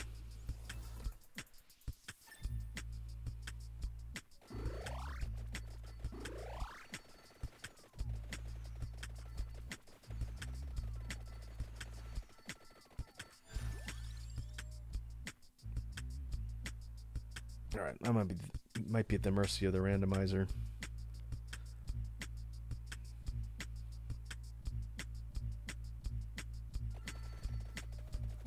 If that happens, I might just quit the run, since it'll actually take longer for me to wait for the randomizer to choose each time. I might do that to save some time. And then maybe in the future, when we have a lot of people on here vying for control over the choices, then we can institute the reward for a successful run.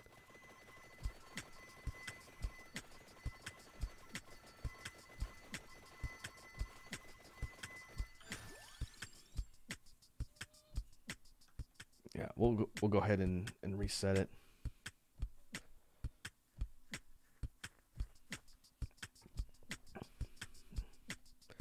And if more people jump on, I can re-enable Twitch mode.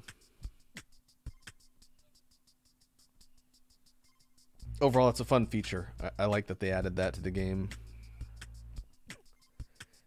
It gives people an interesting thing to mess around with when they're watching someone play this game. Now let's see.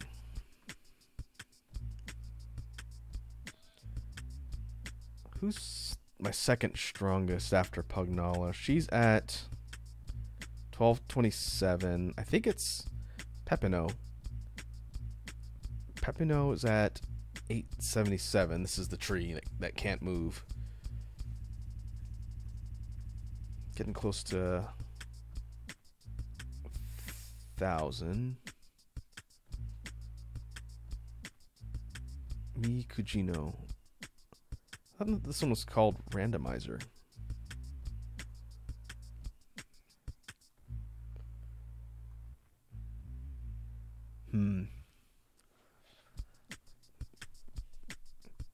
Oh, no. I thought Gurrenton was pretty high up there, too. It's only got 183. Well, I guess it's the tree. The tree is not strong enough for the bone zone, I don't think.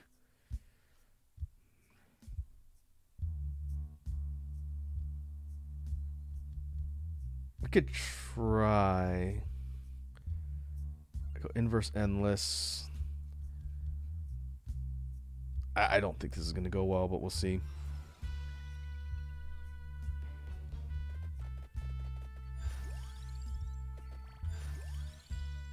Basically have to hope Garlic at base level, or Soul Eater at base level, is strong enough to keep the enemies off me.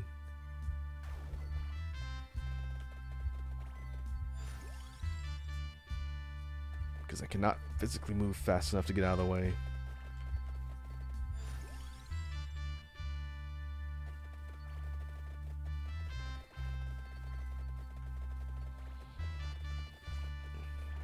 So far, so good.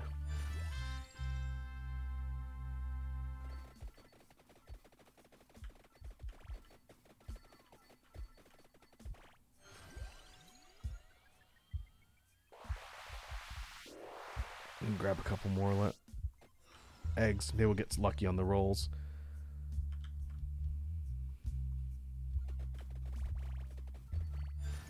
We're basically following the same build pattern we did on the very first run with Pugnala, but now we don't have the mobility. So we'll see how that works. I think it's going to taper off before we get to 20 minutes.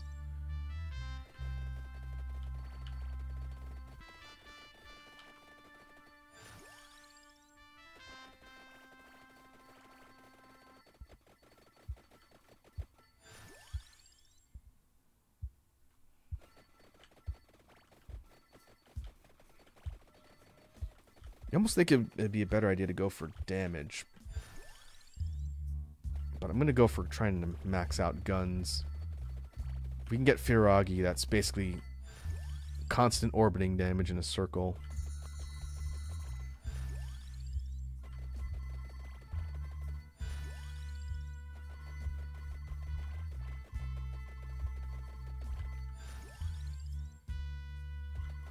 Because most of the skeletons are kind of walking right through my shield.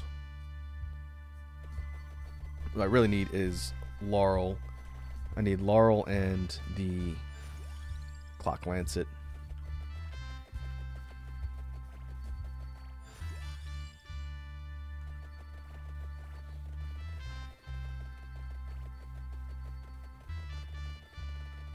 I guess Soul Eater does have healing. Maybe after I get the Disco of... Oh, there's Lancet. Or not Disco of Gold. Maybe the next one I get instead of Wicked Season should be the healing one. Or just Sustain. Because I can get Wicked Season later. I might do that. We're trying to get an endless successful farm run going with this.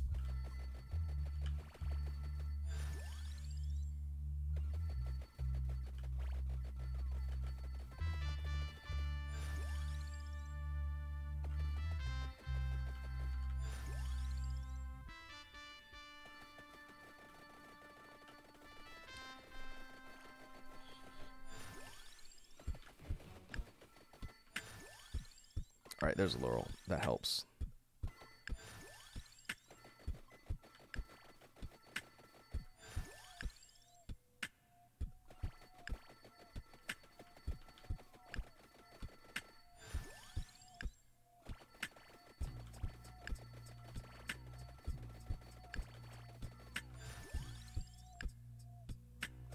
Almost maxed out on the guns.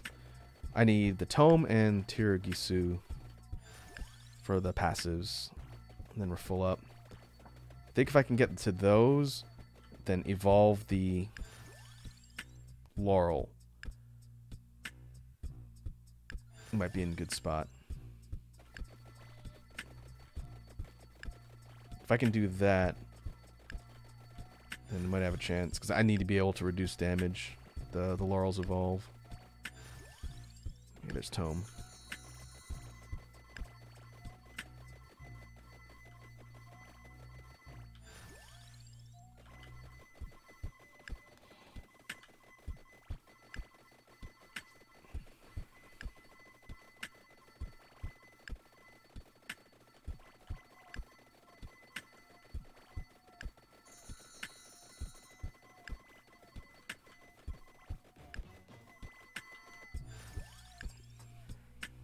Okay, almost there on the water.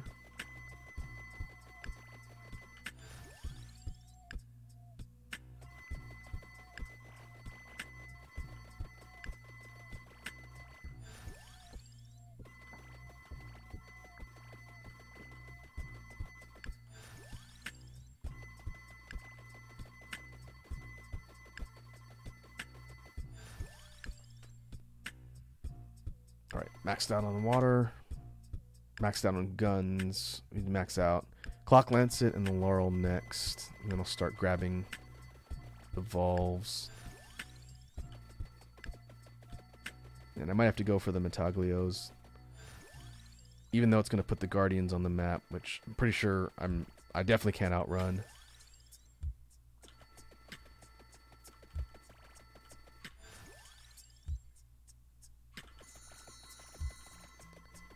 But we might be able to out-tank. If I can get the healing Arcana.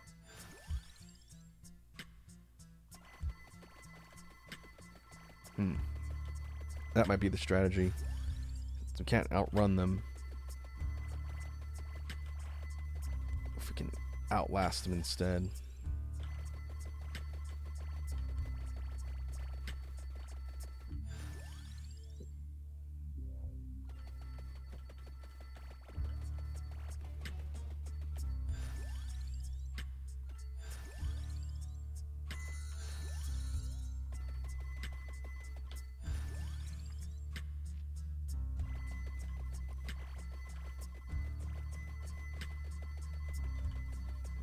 Eight minutes. We need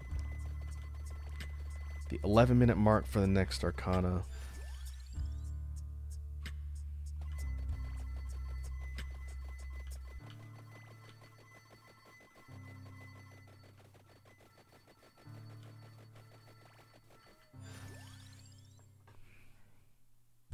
No, it's not giving me the Tirigisu though. I'll have to get lucky.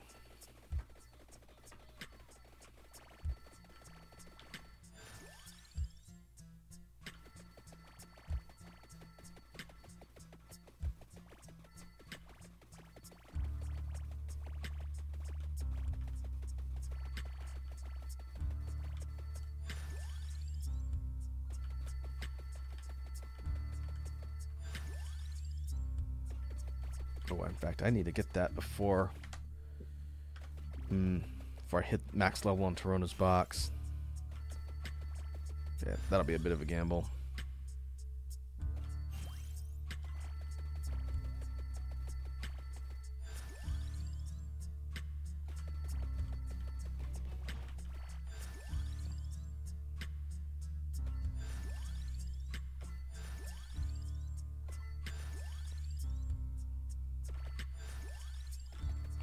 Oh, there's Stalker. That's not good timing.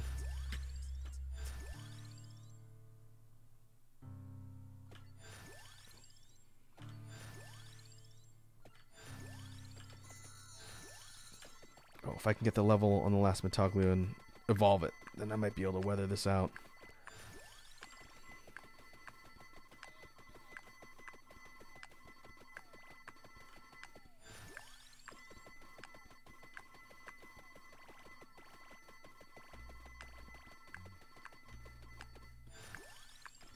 I'm just barely able to keep the Reaper and the two Guardians off me, but only for a sec. Ugh. I can't do that one more time.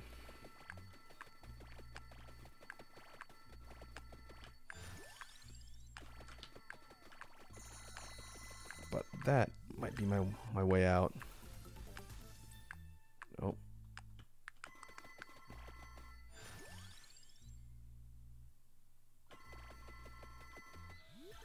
Shroud.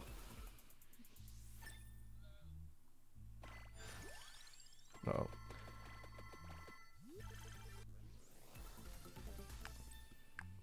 Nope.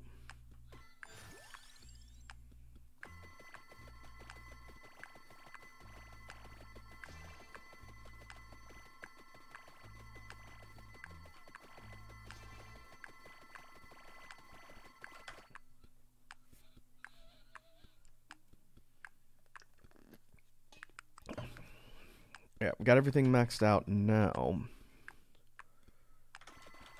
Just need to get lucky with a chest. Oh.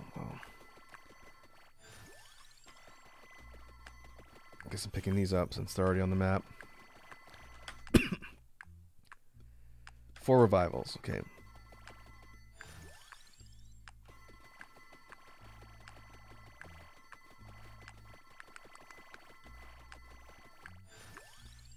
Oh, I didn't realize. I burned my last slot too early. I didn't get the Tirigisu. I can't upgrade my guns. Well. That's no good. I might still be able to get that if I get an upgraded candy box later. I can choose an upgraded weapon.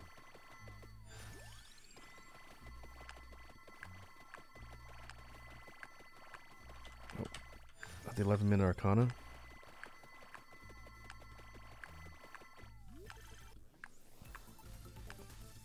Nope, but we got Labora, that's good.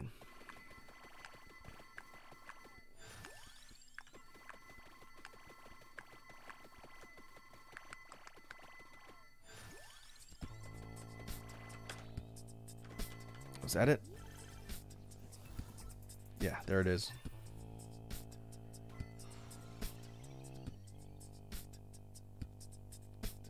Alright, so the one I was thinking of...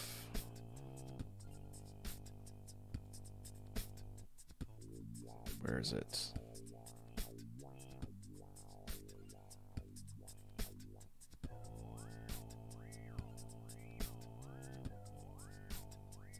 Sour Bond of Healing. Healing is doubled. I'll take this one.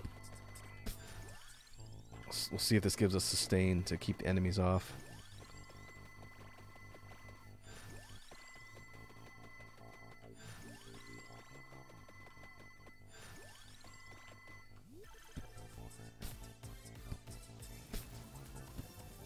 Alright, we got the Shroud. That's nice.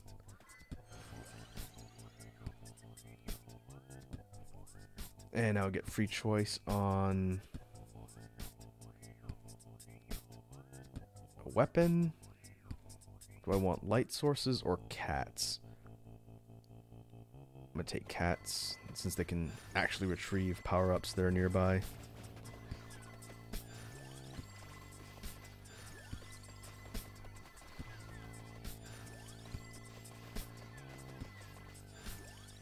We still need to upgrade the Lancet. That's the last thing since we don't have Lancet and the cats.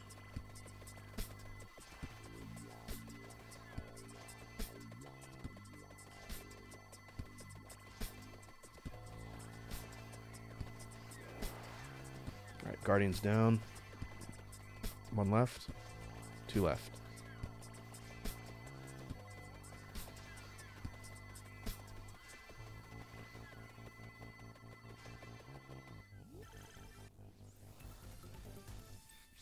Alright, Vicious Hunger. That just leaves the Lancet.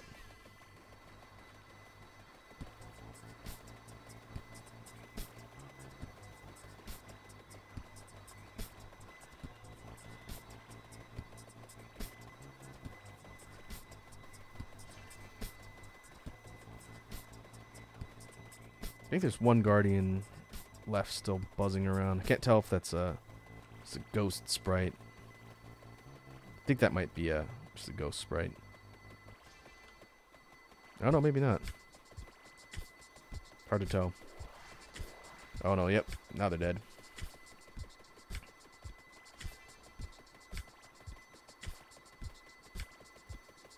So I guess the next Arcana that I'm getting at 21 is going to be Wicked Season.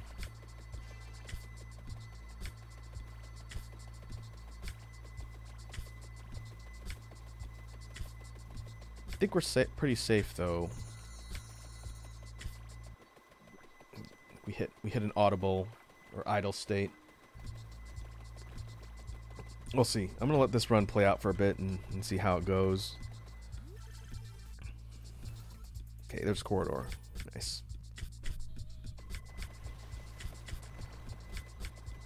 Maybe we get through one cycle, see how much money we've made.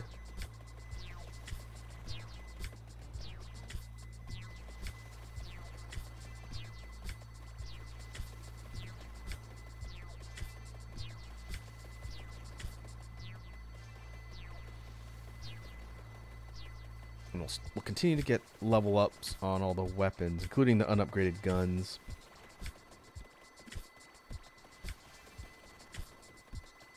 Which is interesting. If we invest in, I think it's Gemini, or one of the other Arcanas that makes the projectiles bounce, that might actually make those pretty decent. Even though we don't have the Beams of Death from Furagi, the next best thing might be to just get them so that they bounce. We'll see.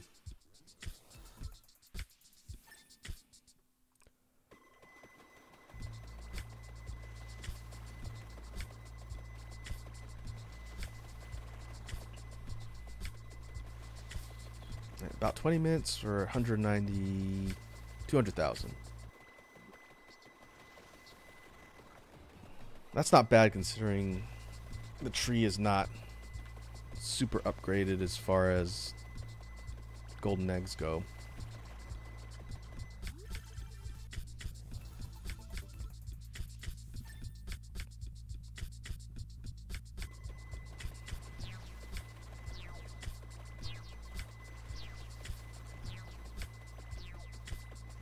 But it is kind of safe.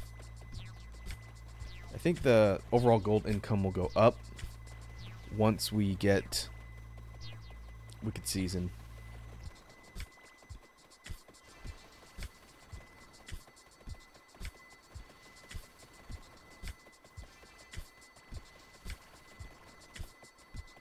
Maybe we can run this particular round out for a bit, and then that'll be it for the stream.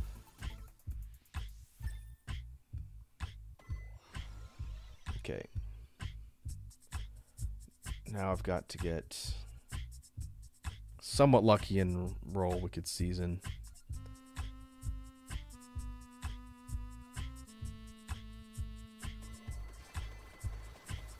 After it clicks over to 30 minutes, we'll be able to choose another one, and then that's when I'll see if I can get the one that causes bounces.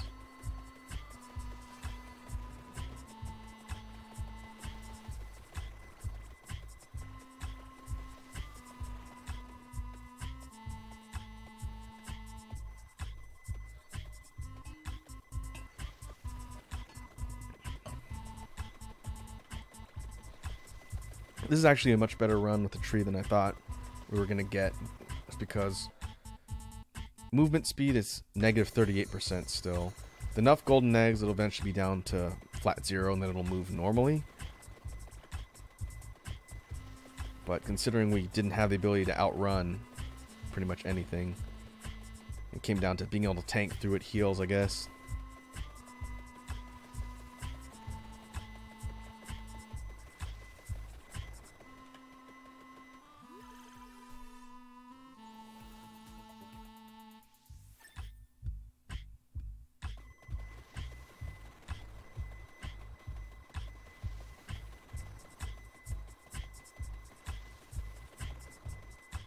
Okay, there's greed. We're getting a pretty decent influx of gold for that. It was almost 60 in-game minutes last time to hit 1 million. So we would be just under that at the rate we're going. Maybe at 60 in-game minutes we would be close to about 700 or 800.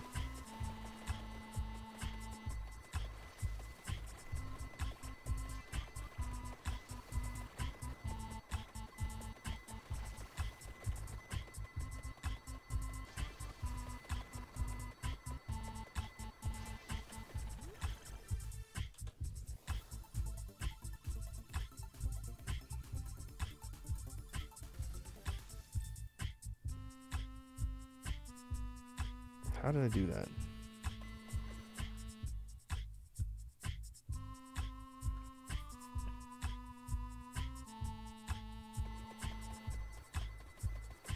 I accidentally full screened the game.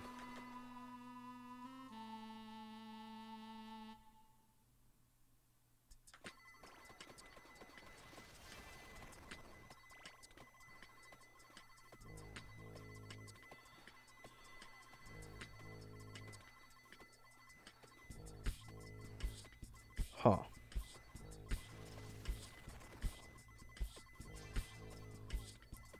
Well, that completely messed up the layout of everything on stream.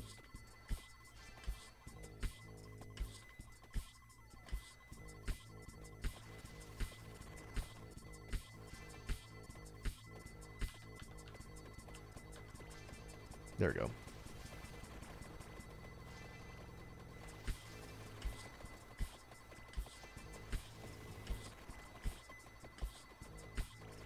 There, now it's back to normal.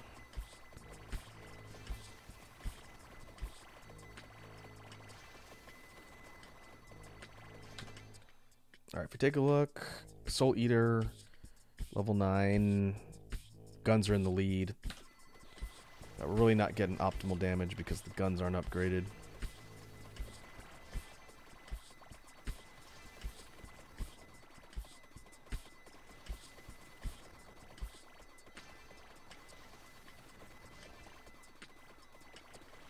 And we're getting close to 30 minutes. We'll see what happens when it clicks over. I do want to experiment with that Arcana. We'll maybe get a few minutes into the next run, and then we'll call it good for the stream today. I might off stream just keep this run going and see how much money I can make. We'll see.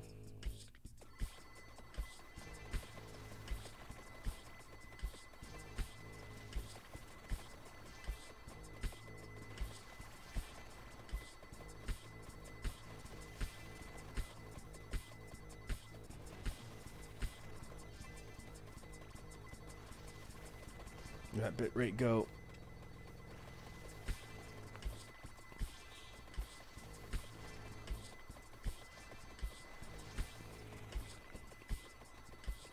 Another thing I should do before the next time I stream this game, there's one character, like a hidden character I haven't unlocked yet. I keep forgetting to do that. The character with a unique weapon too. I will do that before the next stream. Ooh. Alright. You can choose an upgraded weapon. We'll go with Firagi. That'll help a little.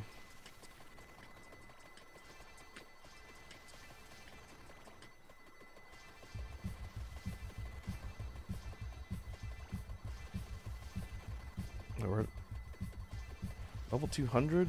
I guess this makes it a little bit more difficult for the tree because the tree doesn't have an uncapped passive like Pugnala, who gets 1% damage every level, uncapped forever. So that means I'm at risk of my damage eventually not being able to scale. Because where is it? Might? 108% flat? That's the thing I'll have to think about.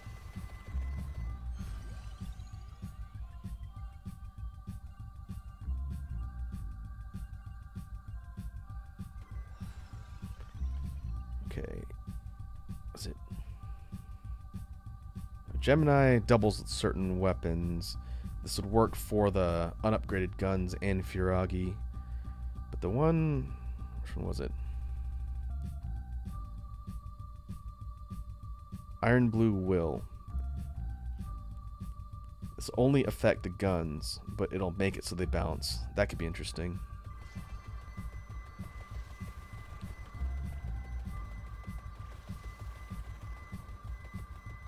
I can't even see the guns. Oh. Oh, that's interesting. Picking up Firagi treated it as an evolve, and it merged the guns and gave me an extra slot. I didn't think that was going to happen. I thought it was going to just leave the guns unupgraded and then just give me a fully upgraded Firagi separately. But it didn't do that. It didn't merge their... yeah, I think it merged their upgrade levels. Okay, so I'm back to my regular build now.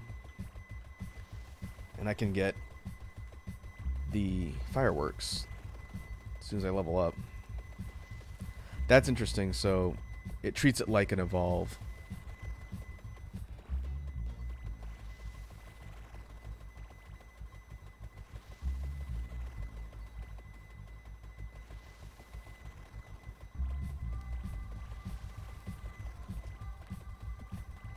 Or our XP gain is not scaling to our level. So I essentially have to wait until the waves get dense enough that I can actually gain a level. And that's going to slow things down a little bit.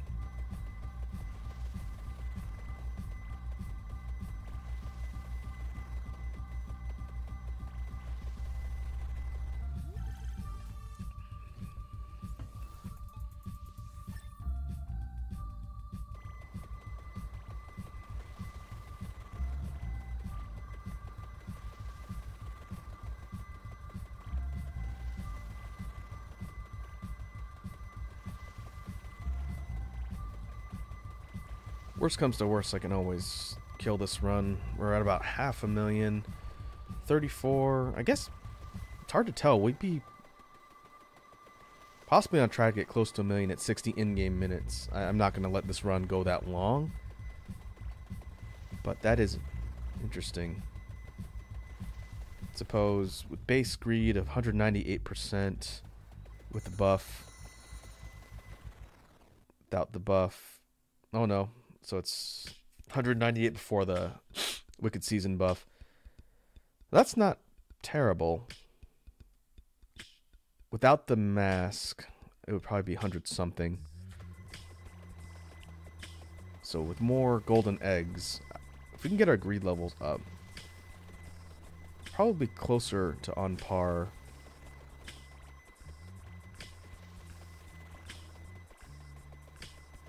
It'd probably take twice as many eggs to get Pepino's damage on par with Pugnala's, since she has the uncapped passive.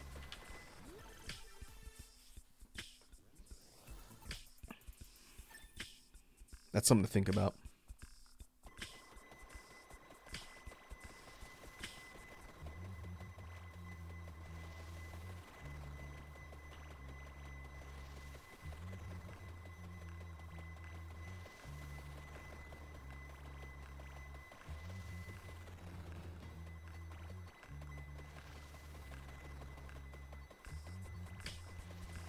Yeah, our level's slowly starting to go up, our experience bar.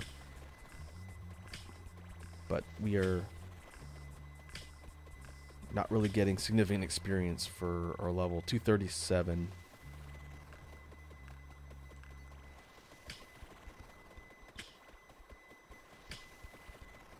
And because we're not getting levels, I guess that's the other reason why our damage is eventually not going to scale up to the enemy health.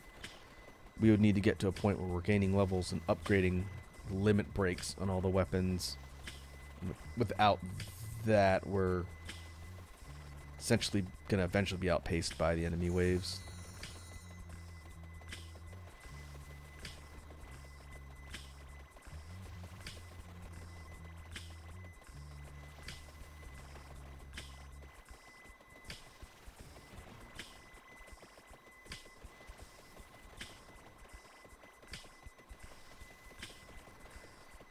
Coming up on 600k. Less than 40 minutes.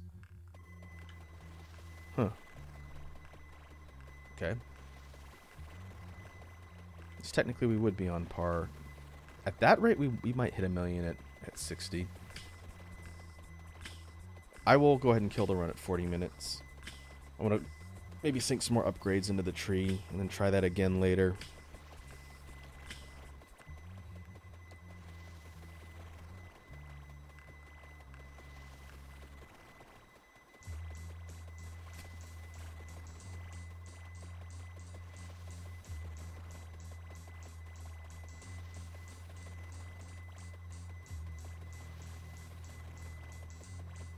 And it's kind of exponential as far as the gain goes. Wicked Season makes a pretty big difference. Oh, is that be enough to get levels?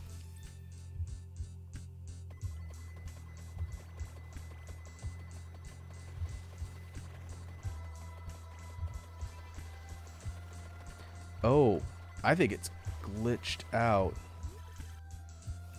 We can't get that last weapon slot because of the fact that when I level, it's not giving me a choice. So getting Firagi did merge the two guns, but it just sort of treats it as like a ghost spot. I think we'd have to get another candy box in order to manually select another weapon. Alright, well, that's less optimal. We'll go ahead and kill it at 700.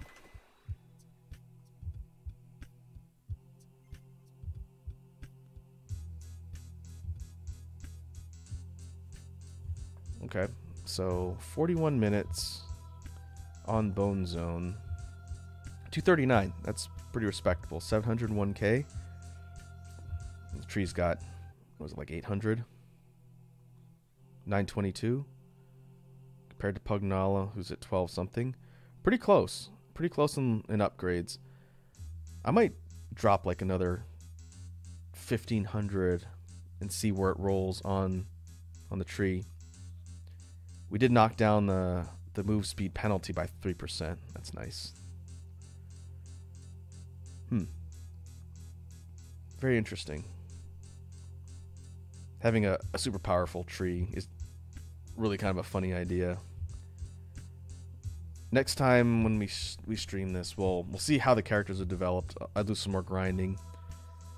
Keep working on Pugnala. Keep working on Pepino. Think of who I want to do next. Gyornton is actually a pretty interesting character to upgrade as well, because its uncapped passive is curse every level. So that means you can have just a massive amount of enemies, but you need the damage in order to not die. Alright. Well, I think that will do it for today's stream. It's a good return to Vampire Survivors. I still enjoy this game quite a bit. There's a lot to experiment around with, and at some point in the future, now that the full version is out, I'm sure we'll be seeing new content released by the devs. And when we do, I'll be sure to take a look and bring the game back to kind of highlight. So before I jump off, let's see if there's any VTubers playing Vampire Survivors right now. Let's see if we can spread the love.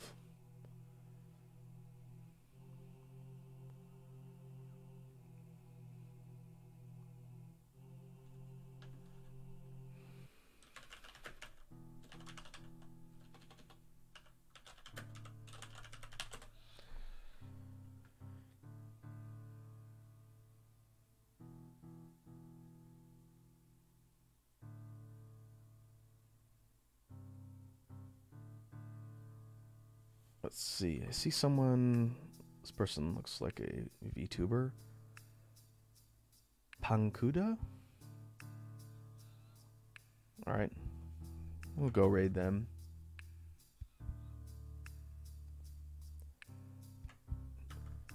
So what I will do is I will pause the BGM.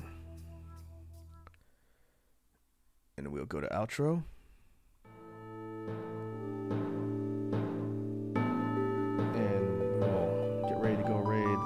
Person. Well, thanks again for everyone who came by and hung out while I tanked stream bitrate. We will be back in a couple days for drawing stream. Okay, drawing stream on Saturday. That's going to be in the afternoon. Sunday's going to be sunbreak. That's right. So we'll go ahead and set up the raid. But until then, hope everyone has a good evening.